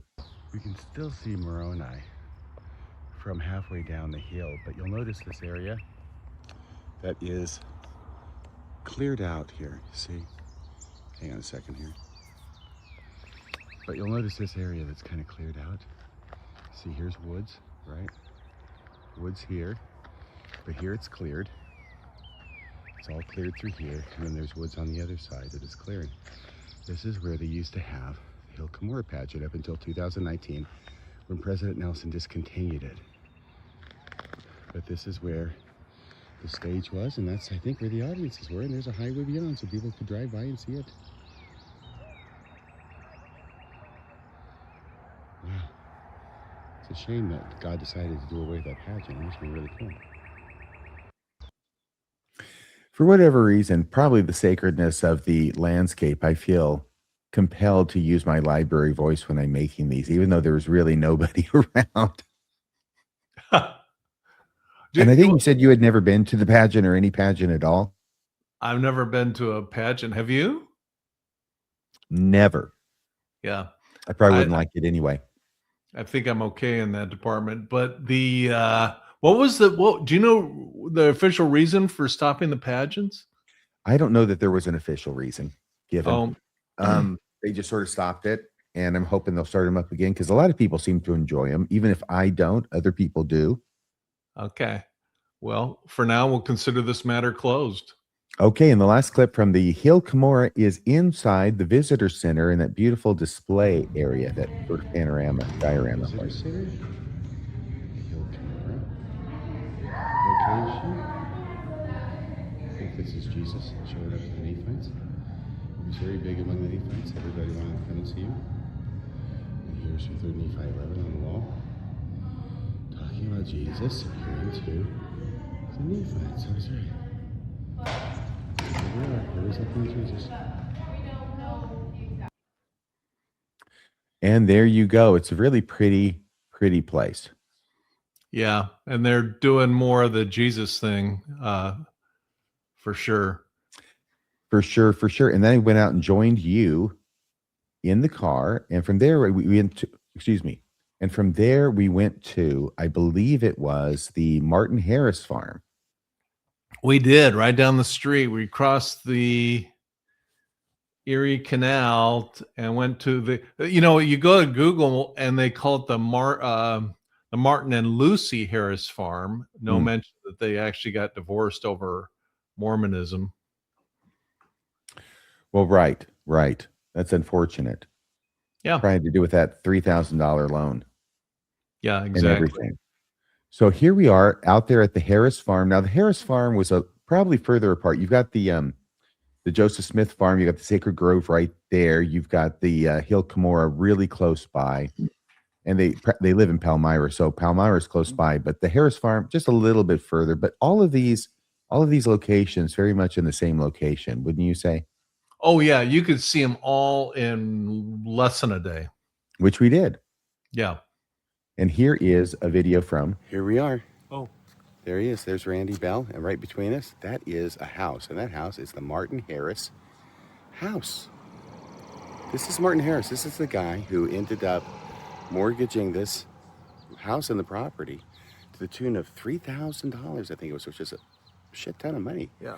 Back in the day. And he ended up, he never got paid back, and he ended up losing his marriage because he got divorced over it. And yeah, and I thought Mormonism fucked up my life.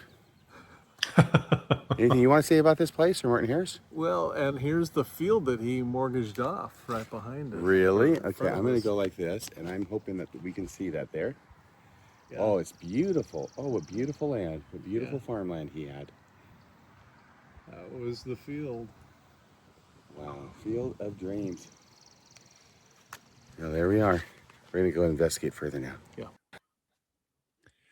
There were some missionaries, and by that I mean older missionaries, the senior missionaries, the guy who disputed that and who had said that Joseph Smith did pay back Martin Harris in full the $3,000. So I'm not sure about that. In this clip, I said he didn't get paid back. If there's any scholars out there who want to weigh in on that, please do in the comments.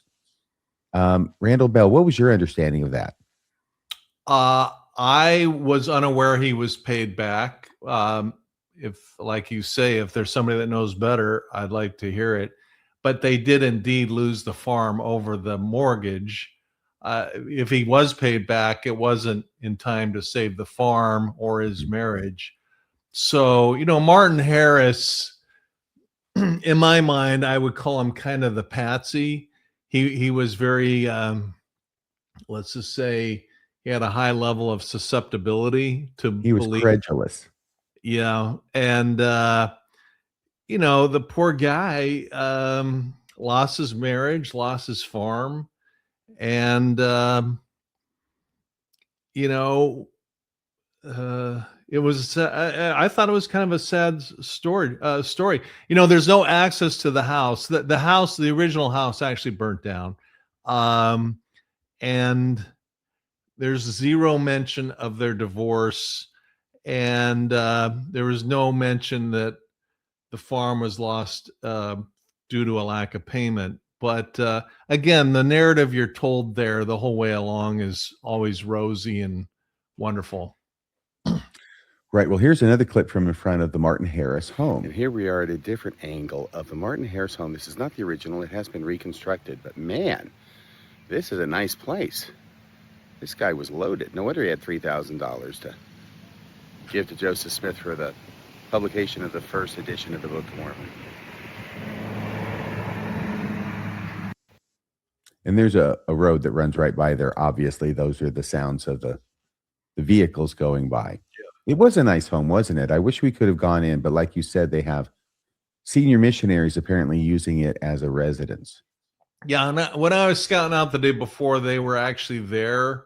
The senior missionaries, I talked to them briefly, and they told me, yeah, you're welcome to come to the house. There are picnic tables where I guess LDS families come and, you know, have lunch and look at the field that was mortgaged off. But that's about all there is to do there, really. Yeah.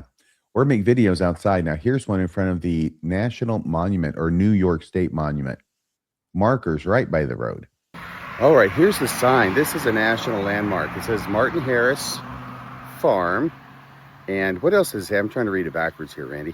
Mortgage for $3,000 in 1829 to provide funds for the first publication of the Book of Mormon, and never paid back. It doesn't actually say that. Yeah, if it had been payback, it would have been called a loan.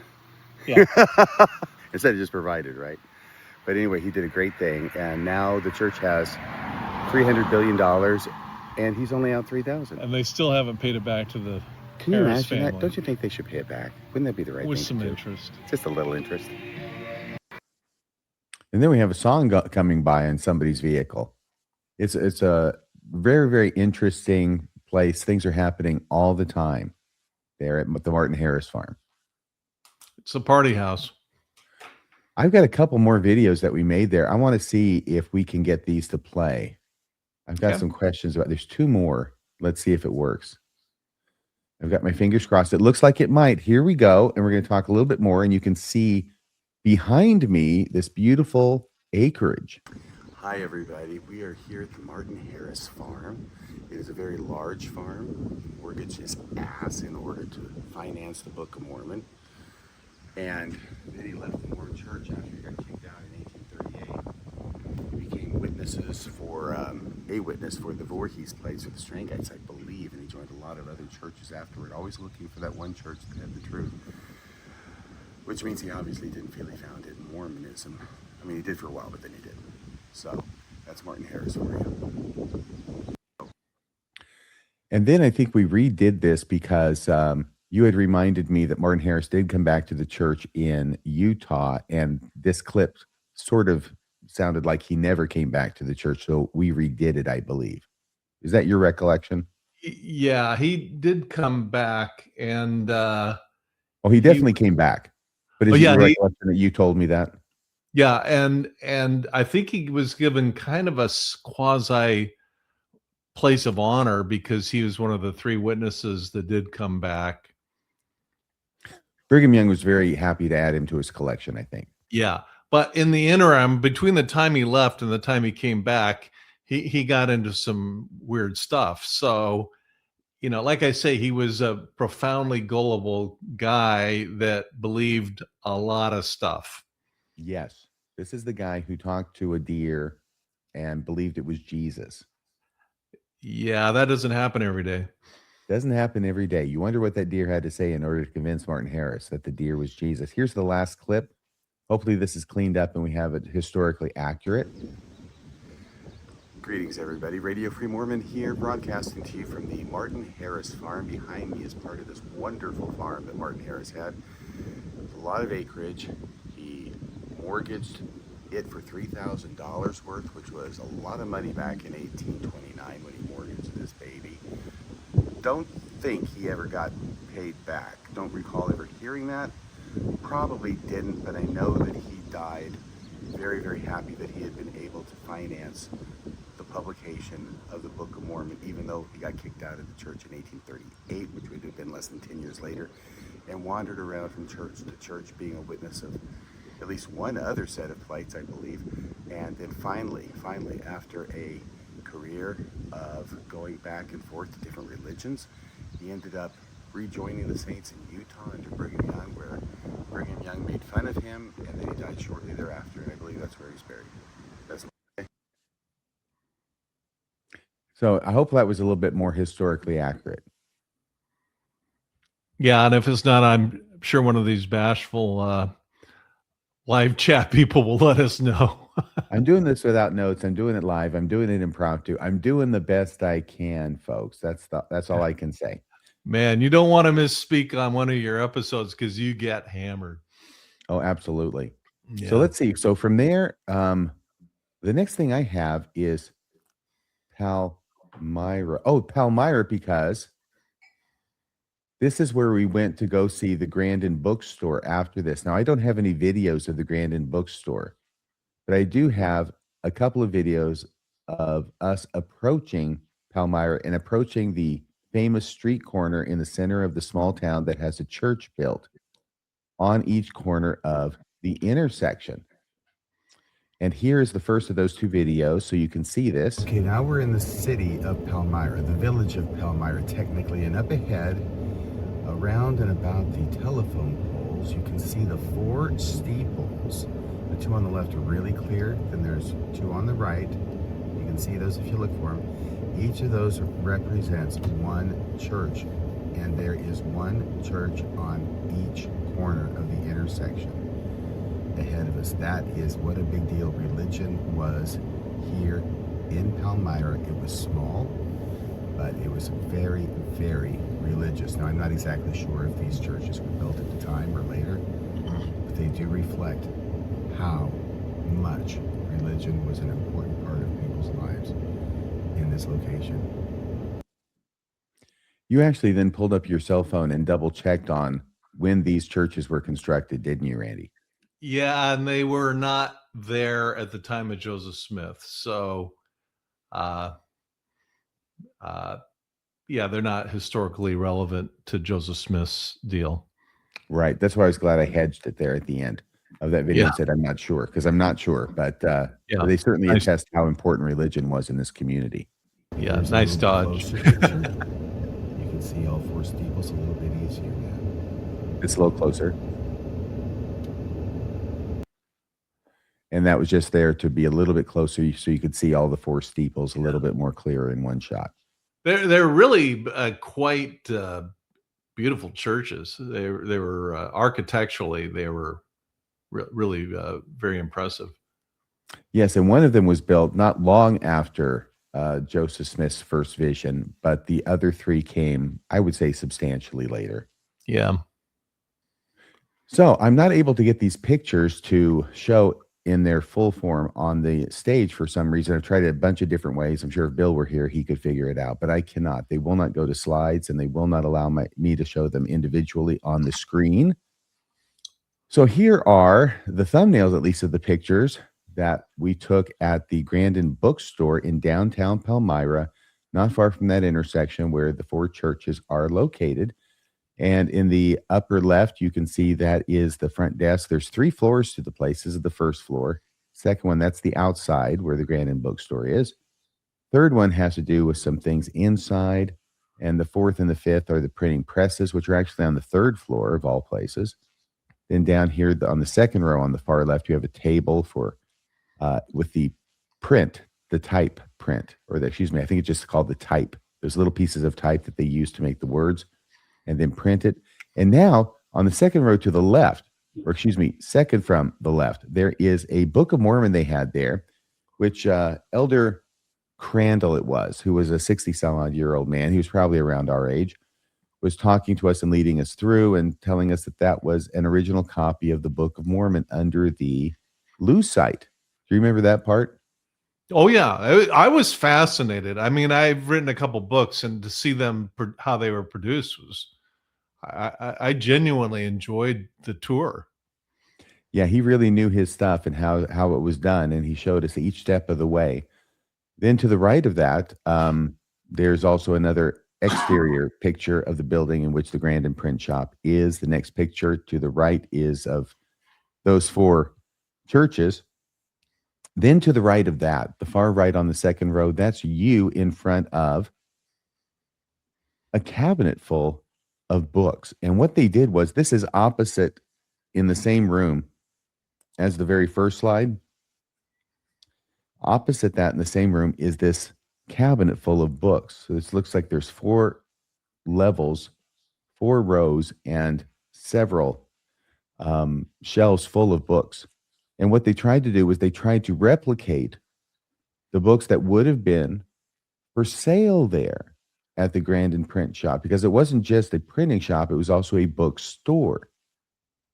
And that's all the books that were there that were available to be bought. There were a ton of books there.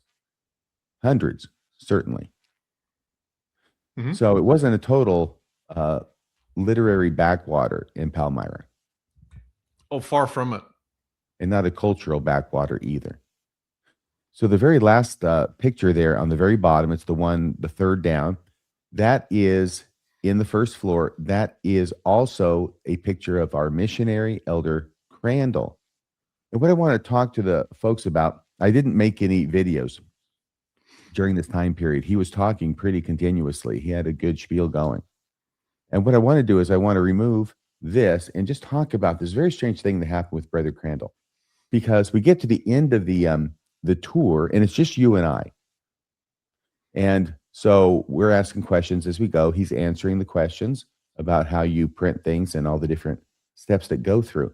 Then we get to the end and it has Moroni's promise. It's like a whole wall full of Moroni's promise, huge letters. It's 10-4 about praying to know if this book is true, if these things are true. And if you do pray with faith, with a sincere heart, desiring to know, blah, blah, blah, then the truth of it shall be manifested unto you by the power of the Holy Ghost.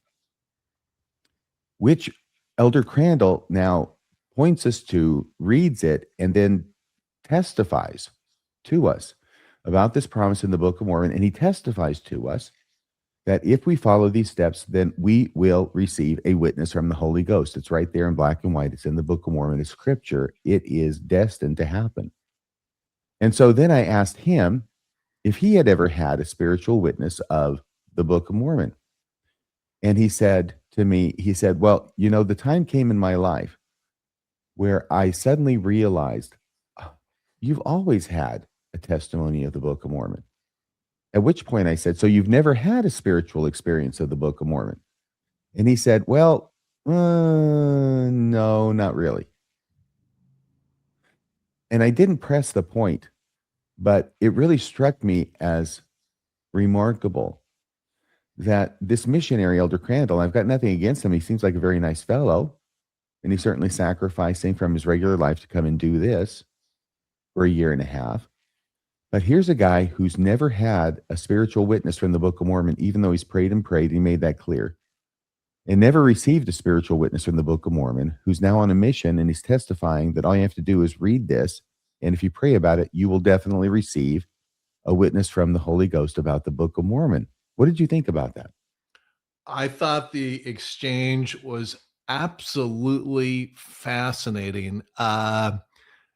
It was kind of, you were in your polite, friendly RFM way, really challenging it, not just challenging him, but showing him the total contradiction between him just telling us we would get a witness if we prayed about it, and yet here he is, the missionary, and he's never received such a witness. When you pointed that out to him, he, from my vantage point as just kind of the quiet observer, he looked like a deer with his eyes in the headlights. I mean, he hadn't thought of it that way.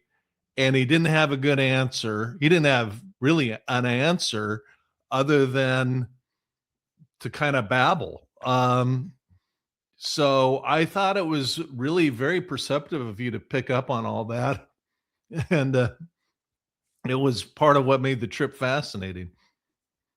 Yeah, I was really kind of surprised. I didn't know where that would lead. I figured he would tell me about his experience and then we would just, hear from there. But he did not have any kind of an experience about the Book of Mormon. So, Yeah. or any spiritual experience at all. I'm pretty sure he made that clear. I'm having a little bit of difficulty, by the way, with the pictures, but I still have the videos. So that was pretty much what happened there. Then we went to dinner at a place not too far down the street in Palmyra. And then we went back to the hotel room and we called it quits for the day. Is there anything else you want to say about that first day that we went out and about? And that was on Sunday, June 28th. It was a full day. I mean, starting out with the Erie Canal Museum in the morning and the drive, and then seeing all those sites. It was information overload. I think the one remark I have is just, as I said, I've been there a couple times as a true believer, and it was kind of frankly therapeutic for me to go back now that I'm on the other side of the fence. And I think I've processed I'm not angry. I'm just kind of like, that was a really remarkable magic trick. It certainly fooled me and fooled my family for a number of years. And to go through it again, frankly, I was paying more attention than I think the prior couple times, and just kind of process it. And it's kind of like being backstage at David Copperfield's show. The mystery's been, revealed. I think I understand how Joseph Smith pulled the trick he pulled, and it really reinforced the power of a story. Like I say, Plato said, stories rule the universe. And the church has amassed hundreds of billions of dollars from telling this narrative, which is demonstratively false. To me, I kind of don't know whether to be angry again or be in awe of what a great trick it is. But either way, the mystery is solved. And so there's a process, I guess, when I'm saying, of deconstruction. And for me, this was kind of like reconstruction of what really happened. Well, on Monday, the 29th, we got up and we started heading south because we had a long drive ahead of us down to Harmony, Pennsylvania. Like you said, it was 2+ hours, I think, down and back. And on the way, we dropped by the Whitmer farmhouse in Fayette, which was on the way, and it's located between two of the Finger Lakes. Absolutely gorgeous country. It is indeed a land of many waters, which is what Joseph Smith said, I think, about the hill Shem, which was the earlier name for the hill Cumorah in the Book of Mormon. Located in a land of many waters. Well, you've got the Great Lakes, you've got the Finger Lakes, and you've even got bogs in the Sacred Grove. So definitely a place of many water and a lot of swamp. There was a Montezuma swamp that we passed by on the way to Syracuse from Palmyra as well. Drove right through it. Yeah. Absolutely amazing. A lot of great blue herons because of the swampy place. And so when we get there to the Whitmer farmhouse. I get that confused with the Harris farmhouse and the Smith farmhouse. Everybody's got a farmhouse. But this is down in Fayette. We get there. The farmhouse itself, the cabin looks very much like the early Joseph Smith cabin. But there's also a very large visitor center, which looks like a very nice, like colonial style church. Mm-hmm. And inside of it, we went and we took a tour with the gentleman, and we watched a movie about the translation of the Book of Mormon, because about 70% of it or so, I think they said, got translated down in Harmony, Pennsylvania. Then they left there and went up to Fayette, and Joseph Smith stayed with the Whitmers for a while to complete the last 30% or so of the dictation of the Book of Mormon. And we went in there, and they have a new film out. At least it was new to me, with a new Joseph Smith, a new Oliver Cowdery, and a new take on everything, and very much a new take on how they're presenting the translation. So I had a few comments that I wanted to make as soon as we were outside the visitor center to document a couple things that had happened. And here is that video. So here we are at the visitor center at the David Whitmer farm, or the Peter Whitmer log house, which is just down there. We got some pictures from inside. Anyway, wanted to say that during the tour while we were inside, and the nice missionary, I didn't catch his name, but anyway, he was there. He was telling the story about Mother Mary, Mary Whitmer, and right when he got to the point of this old man coming up to her, he paused to pull a piece of paper out of his pocket to read the words that Moroni said to her. But before he did that, I said in a nice booming voice, "Hello, Mary." That wasn't on his card, though. He didn't, I don't know why, because he said "Hello, Mary." It's in the movie. So that was one thing. And then, what was another thing? Oh, yeah. When we're in here in the visitor center, we're going to watch movies. They got a lot of movies here. And let me see here. In the movie itself. Oh, thank you so much. Oh, dirty head. Hey, everybody. So Back to dirt. he was talking about, because in the movie, Joseph Smith makes it up with Martin Harris after his dumbass move of losing the 116 pages, right? And it's very, and the music swells. And so the missionary guy says, that was so nice of Joseph, to say, hey, it's on both of us. And I said, oh, and by the way, can I borrow $3,000? And then in the movie, they made the very interesting choice, because they're showing Joseph Smith the dictation of the Book of Mormon, right? Because this is where, some of it happened. The last part of it happened up there in the loft. And actually, the first time I was dozing a bit, and it was done, and I remembered, oh crap, they were showing that part, and I wonder how they portrayed it, right?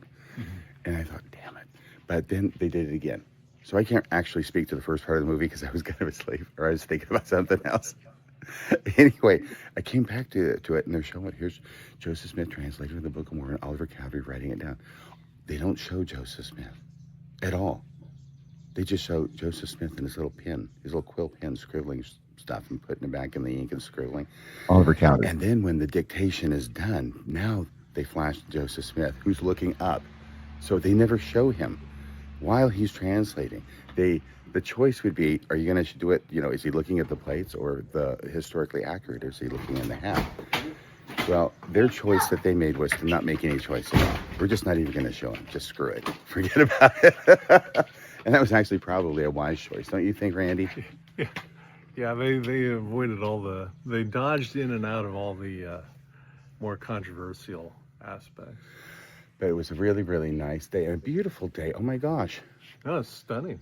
Like I said, it's so beautiful here. I can see why angels would visit. There's a lot of nature. It's really beautiful. Yeah, it is.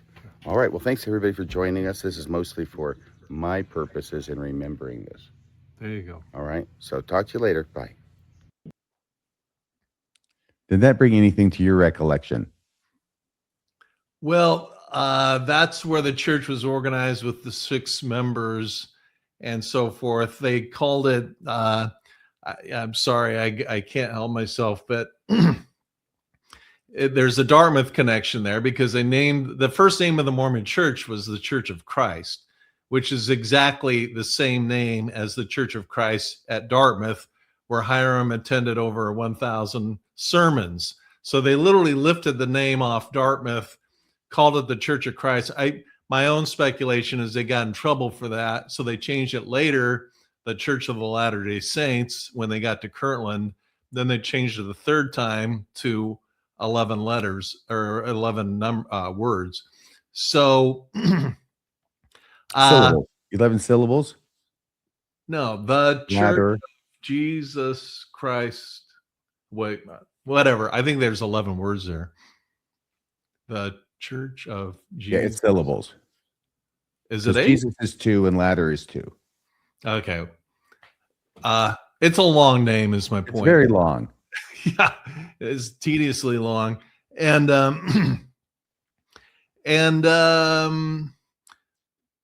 but It's the translation, upstairs and everything. They did dodge the rock and the hat thing because frankly it's just so embarrassing. And they hit it as long as they could until South Park. We learned the truth about our own church on South Park. But even still, they dodge that issue as much as they can to this day. And guess what? When I came to in the movie theater, the little movie theater they had at the visitor center, I actually videotaped this part of the movie. So you can actually see what it is I'm describing and see how it is that the church is portraying the translation in such a way as to not show what the hell Joseph Smith is doing during the translation. The best you see is the back of his head. And you see Oliver Cowdery writing. I'd said Joseph Smith writing at one point in that video. It's actually Oliver Cowdery. Right. Here's what it looks like. I shall speak a dozen or so words at a time and pause so you have a moment to write. And he shall be called Jesus Christ, the Son of God, the Father of heaven and earth. And he shall be called Jesus Christ, the Son of God, There's Oliver writing. the Father of heaven and earth. The creator of all things from the beginning, and his mother shall be called Mary.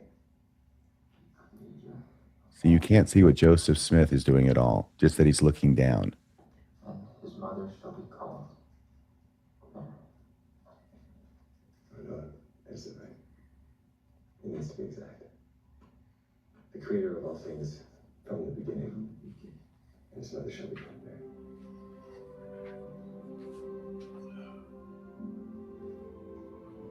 After a meal or rest, Joseph would, without prompting, resume translating exactly where he had left off. Z-A-R-A. He would spell out some of the words, not knowing how to pronounce them. L-A. We were filled with the Holy Ghost, and the scriptures were laid open to our understanding. And his judgment is just. And the infant perisheth not.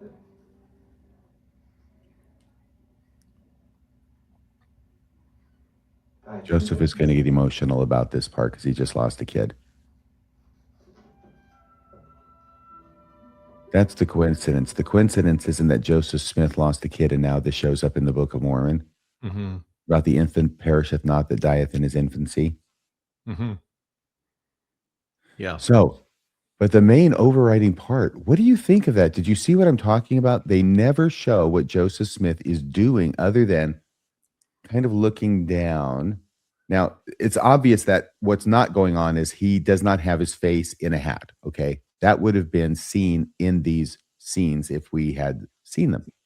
But he's looking down at something, and we don't know what it is. It's not that we don't see if it's the hat with anything in it. We don't see if it's the plates. We don't see anything except for Oliver Cowdery writing down what it is that Joseph Smith is saying. What do you think they're doing there? They're obviously hiding the fact that, when I was a missionary, the flip chart, and I've got it right behind me. If anybody wants me to pull it up, I will. It shows Joseph Smith with the plates, and there's a curtain, or there's not a curtain. Some do show a curtain between him and the scribe or not. But he's with the plates, just reading from the plates. And that's what we taught as missionaries in England for 2 years. And now there's this rock and the hat thing. I think, when Nelson did his little thing with the rock and the hat, I don't think that came off well. I think that a lot of people just saw that and just said that's utterly ridiculous, because frankly it is. And it had been hidden for so long. They're trying to just smooth this into the narrative. That didn't go so well. So now they're just in a place where, exactly like that movie shows, they avoid it. They show him picking up a satchel, presumably with the plates in it, or a cloth with the plates in it with one hand. Since when can you pick up 45 to 60 pounds with one hand? and just move it from one side of the table to the other. Completely unreasonable. Never could happen. I mean, that weight is like a sack of cement, and my dad used to make me carry around sacks of cement when we were doing yard work. That's a lot of weight. I mean, you're lucky to walk, 20 feet with that thing.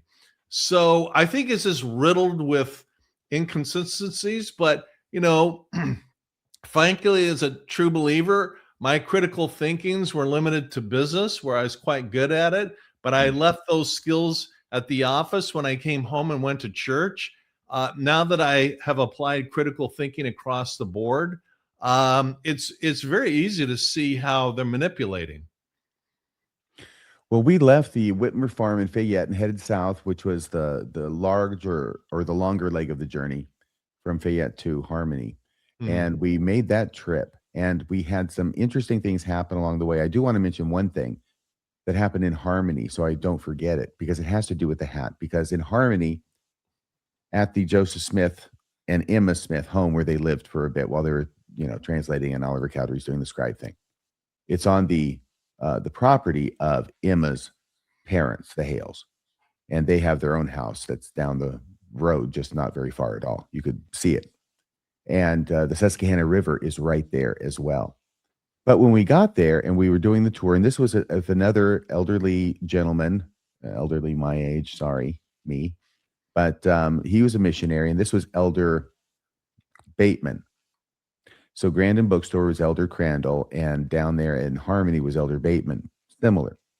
But they had a layout of the desk where Joseph Smith would have been dictating, Oliver would have been writing, and they have the white top hat there. Do you remember that? Oh, yeah. It didn't have a rock in it, I don't think.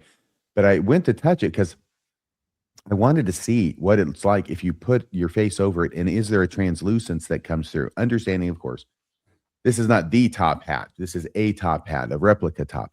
And I keep calling it a top hat. It's really a stovepipe kind of hat. But anyway, I was not allowed to. I asked, and he said no. Kind of like they said no about going into the Cooper shop, but he was standing right there, so I couldn't just do it anyway. I thought that was interesting, that here's a hat, it's on a table, it's part of a setup, but it's just me and you once again in Harmony. There's nobody else with the tour group. Just simple ask about, can I touch it? No, you can't touch the top hat. He didn't explain. Well, we talked about what it was for, didn't we?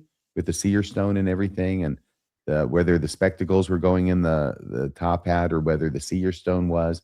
And as I asked questions, it seemed like it's not his fault, because church history is all over the place on this. Even if you know all the different accounts like Dan Vogel does, they're all over the place about what was used where and how was it used, and were the spectacles put in the hat, or were they on. I asked him what happened to the breastplate. Remember that? I asked him to the breastplate. He said, well, that was just too big, so Joseph Smith took them off and stuck them in a hat. I mean, it's what anybody would do. So that was the big story that I wanted to make sure we got to. But on the way from Fayette down to Harmony, we had an interesting experience on the road, which I captured on a little piece of video. We're driving down the road here in New York, and we're seeing something ahead. I'm not sure if that is perhaps an alien spacecraft. It looks familiar. What do you think about that, Randy? Does that look familiar to you? It looks very familiar. It's like just springing right up out of the ground. Well, it's beautiful farmland around here. I imagine it's very fertile. I imagine. Wow, look at that thing. That is the second biggest silo I've ever seen. I'm supposed to ask what's the most important, biggest one you've ever seen? That one I can't talk about because it's actually being recorded here. Oh my gosh. Wow. Okay, so we'll be very careful here crossing the road. There are trucks coming in both directions. But Randy is a very, very good driver. I'm gonna try and not get us killed. And here we go. On our way to Pennsylvania and the priesthood Oops. On our way to Pennsylvania. We're going to make another turn here. This is like a roller coaster. On our way to Pennsylvania. Look out there. You can see, look at that beautiful country out there. Oh my gosh. Isn't that gorgeous? Yes, and there's that silo. On our way to Pennsylvania and the priesthood restoration site. You know, the amazing thing is that the silo followed me home. You're a bad boy, RFM. I didn't build that silo right there. Yes, but you did document it for all to see. Well, I thought it was important to do something. It was absolutely gorgeous country, and we went down the side of one Finger Lake forever until we got to Ithaca. We dropped in at Cornell University. Yeah. Yeah. Kind of hard to find, but we found it. It was fascinating. And Finger Lakes I had never seen before. That is really something else. I mean, that's kind of like I could live there kind of place. It was so beautiful. Wow. Mm-hmm. The heat was oppressive, but I imagine there are other seasons, and there's air conditioning. Okay, so we made it down to Susquehanna. We're going to bring this baby to a close. Right now, we've actually been recording for over 3 hours, but it's going to be much shorter than this because I'm going to have to go back and edit it. But just so everybody knows how much is being edited out, so to make it hopefully presentable to the public. I have 3 videos from the Susquehanna, the river, which is just a stone's throw from where it was that they were translating. And I talk a little bit about the things that we learned in the videos, and we get to see the mighty Susquehanna as well, where the baptisms were performed, the first in this dispensation that were legally and lawfully valid in the eyes of God because they were performed with his priesthood power. Okay, everybody, this is Radio Free Mormon. We are down here in Pennsylvania now, Randy Bell and I. He's off doing something else. But in the meantime, I'm down here at the banks of a river. You can see it behind me. We are in northern Pennsylvania, just across the New York border. And this is the Susquehanna River, where Joseph Smith baptized Oliver Cowdery. I think it was May 15th, 1829, the same day that John the Baptist gave him the priesthood. I'm not positive about that. I don't know why they would have waited. But this is the place where it happened, at least this river, along these banks. And there it is, the Susquehanna River. I hear Randy calling now. Were you surprised at how close the Susquehanna River was to the cabin and the house where Joseph Smith was staying? Yeah, I knew it was in proximity, but I didn't know it was right in the backyard. Yeah, I was surprised at how close everything was. And by the way, on the way home, we called Dan Vogel, and he picked up, and we talked to him for about an hour. So about half the journey home, we're talking with Dan Vogel. And the reason that we called was because Joseph Smith left Harmony with 70% of the Book of Mormon done. And then he goes up to Fayette to do the last 30%. Why did he leave is the question. And that answer was supplied by the missionary, Elder Bateman, who told us that it's because Joseph Smith started getting persecuted again. And there was something in a movie about it, but there wasn't a whole lot. And I'm wondering, what is the persecution that's going on in Harmony that is causing Joseph Smith to have to leave there now to go back up to New York and finish the translation at Fayette at the Whitmer place? And so I was asking for it, and he said, well, it's persecution. I said, well, so what happened to Joseph Smith here? And he started talking about Missouri and Nauvoo and persecutions of the saints. I said, yeah, I got that. But what happened here? What is it that happened here specifically, persecution-wise, that made Joseph leave? And he wasn't able to come up with anything. But what he said was it would have been worse, except for Nathan Hale was right there on the property, and he was a man of some repute in the community. And so he was able to keep the persecution that would have naturally fallen upon Joseph's head from falling there. But then I'm still not understanding what is the persecution that caused him to move. And that's why we called Dan Vogel. Do you remember that conversation, Randy? What did you think about that? It was quite fascinating because when we were up in the Whitmer farm, they said, well, Joseph Smith had to come here because the persecution down in Harmony was too great. So this persecution theme was everywhere, as I said earlier, and including there. And when it came down to it, there was no persecution going on at Harmony. The apparent issue, and what I seem to recall Dan Vogel saying, was that Isaac Hale was a smart, ethical guy, was not duped by Joseph Smith's storytelling, was not impressed with him eloping, dishonoring and disobeying and eloping with his daughter, but was trying to give the guy second, third, fourth chances, and then did this stuff with is it Josiah Stoll nearby? All that. And that was an embarrassment. I mean, Joseph Smith could not give up, while he's supposedly translating the Book of Mormon, could not give up on his treasure digging, and it was causing embarrassment and ill repute with his family's reputation. And he, I think Isaac Hales, rightfully so, just got fed up. So that's what I was understanding from Dan Vogel, really, was because we were asking him, what is this? Because we're not getting the straight scoop here. What was what was going on that caused Joseph Smith to leave? And he basically laid it at the feet of Isaac Hale, his father-in-law. Duh. Yeah. It wasn't Isaac Hale who was protecting him from the persecution, apparently, so much as it was Isaac Hale's about Joseph Smith being there that caused him to leave. Exactly. And, Joseph Smith was sketchy. What can you say? There's no way around it. So it was really no more than that. And that's exactly why the missionaries had a hard time coming up with anything, because there was really no persecution in Palmyra other than the guys that wanted their part of the booty of the treasure digging gold. And something like that. Maybe that's what they should have called it. Yeah. I'm going to treasure dig you tonight. There was Joseph. They really overplay this persecution thing, which ties in beautifully to the persecution complex that the church enjoys today. Because anytime you challenge anything or ask an uncomfortable question, no matter how gently and artfully, they call you names. You're a liar. You're an anti-Mormon. You're a this. You're a that.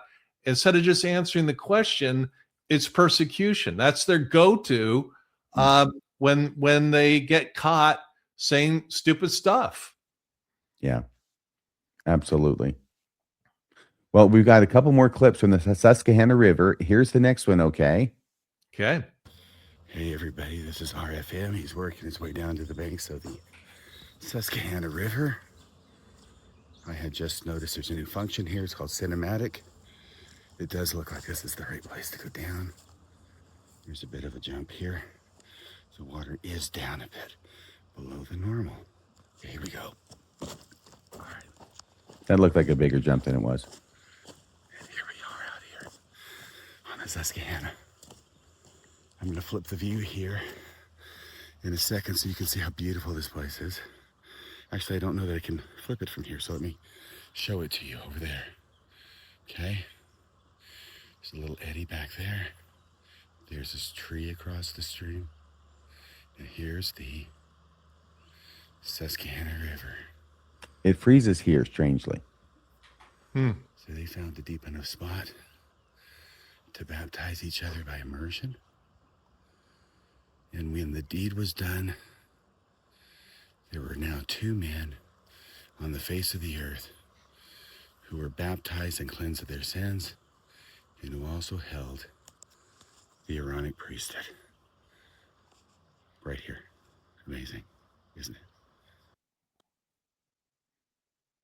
So because it froze, I went and made a backup.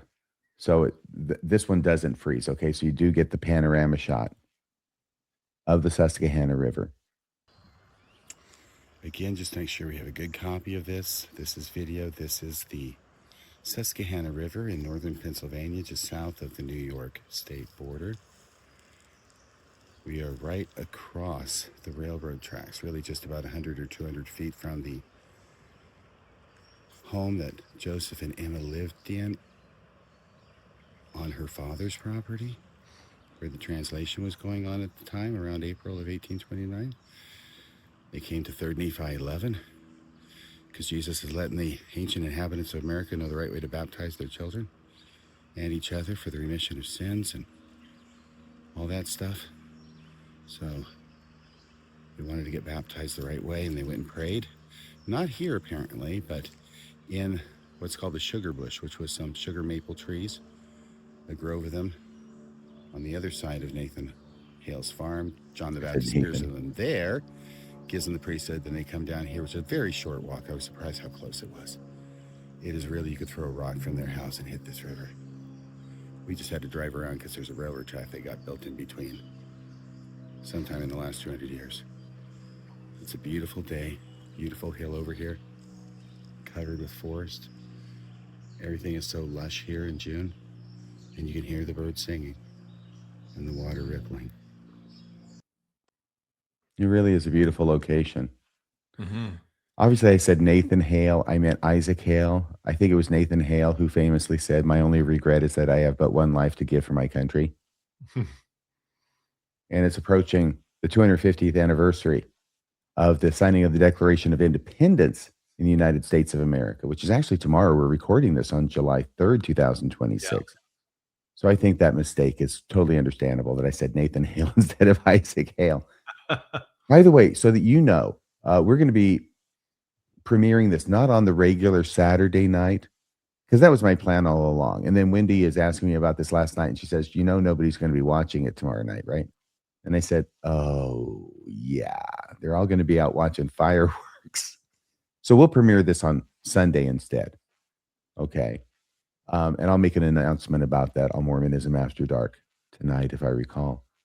Well, that is about it as far as, oh, wait, there's one more video. Hang on a second here. There's one more video, but it's one that I made at the airport after getting there on the morning of the 30th of June, right before I headed back to Washington.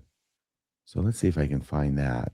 And then we'll have closing comments, and then we'll get out of here.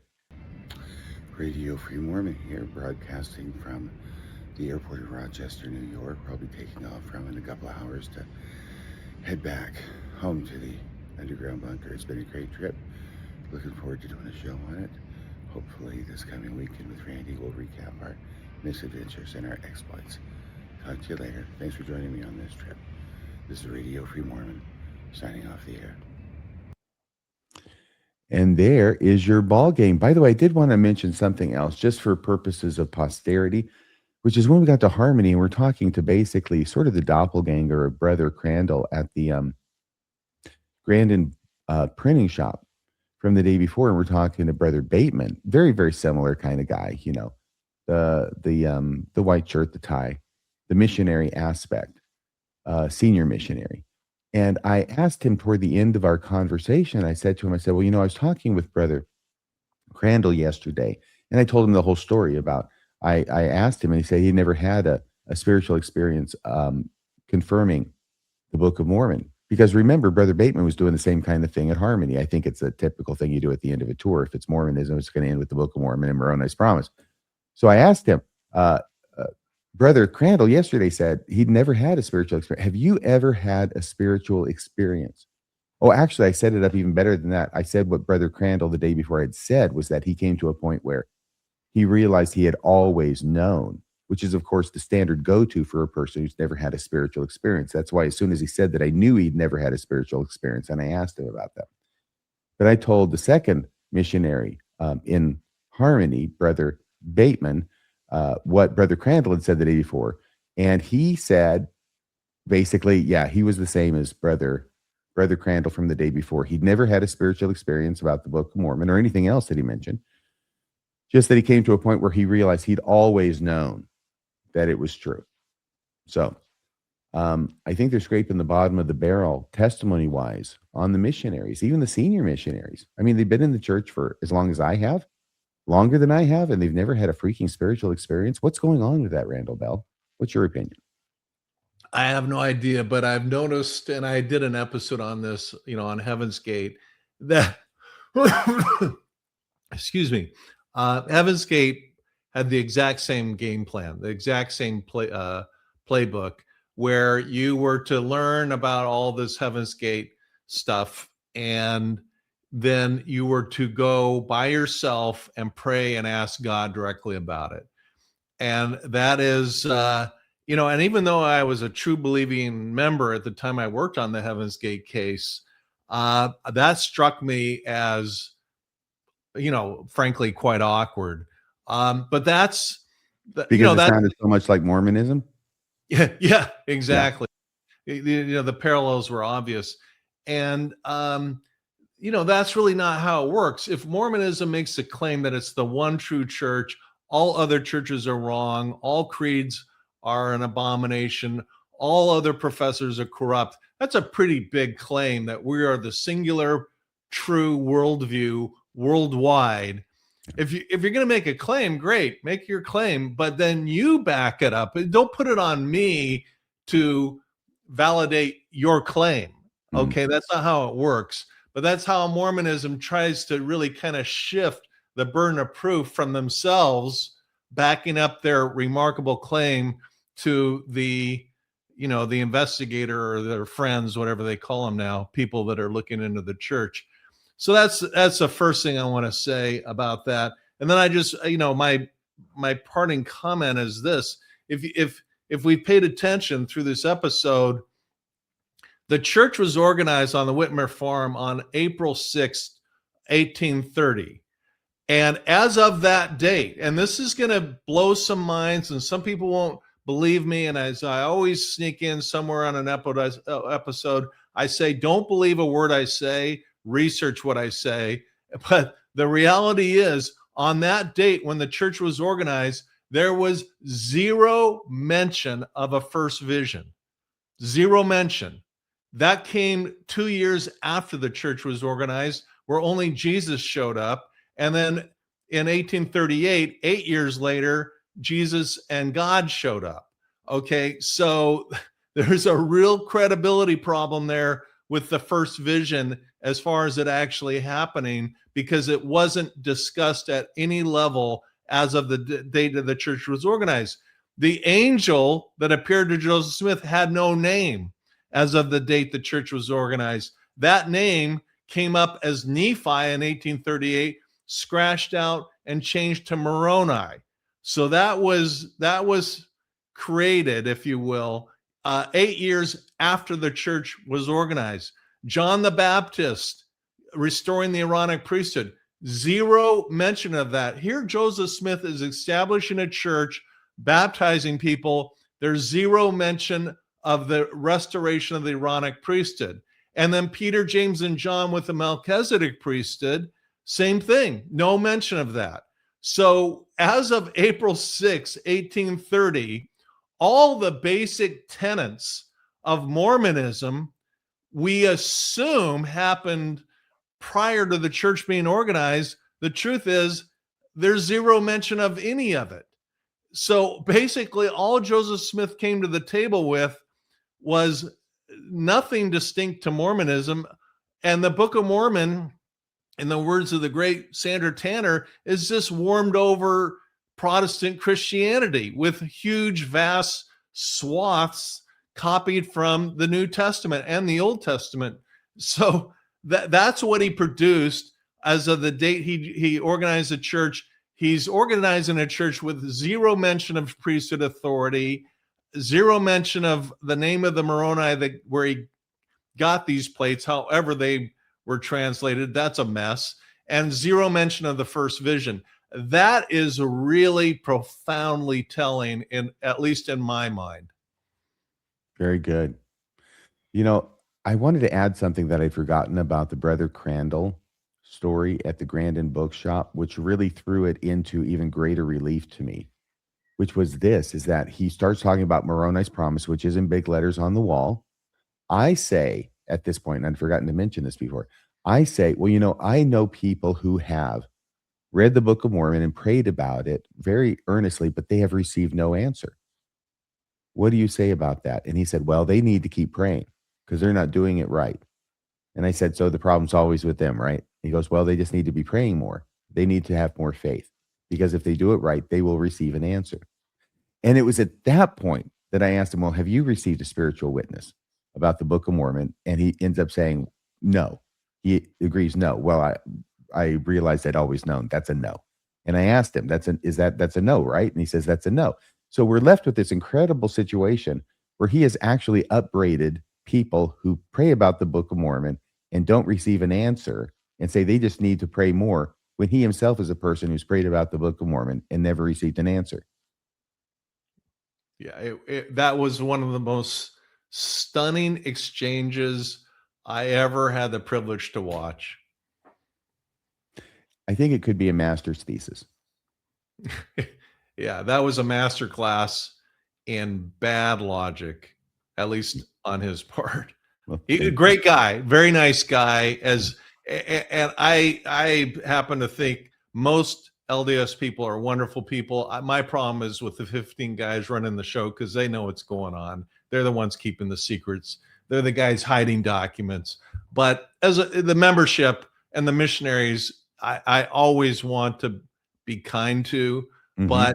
But when you really kind of drill down, even kind of lightly as you did, asking very fair questions, you hear some crazy stuff. I think the thing that was really remarkable to me and continues to be is that I'm familiar with the idea of missionaries bearing testimony to things that they don't know are true. Okay. To saying, I know something is true, even if they don't really know it's true. Mhm. But here, this was even more than that. He was actually bearing testimony that he knew something was true when actually he knew it wasn't true. It's not just that he didn't know it was true. He knew it wasn't true. He knows that if you pray about the Book of Mormon after reading it faithfully and earnestly and desiring to get a witness, you can not get a witness, which is in contradiction to the Book of Mormon and in contradiction to what he was saying about the Book of Mormon. So here's a guy who knows that he has prayed about it intently with faith, not received an answer, nevertheless testifying that he knows that if you do read it and pray about it, you will get an answer. Yeah. It's incredible what Mormonism can do to the human mind. I call it the Mormon brain, the Mormon neurology. And frankly, this is my own personal belief, but it takes work to rewire your brain after that kind of deal, you know.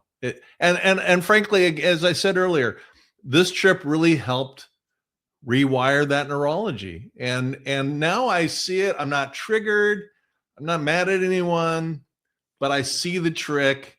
And if anything, it's entertaining and just, a barrel of monkeys fun.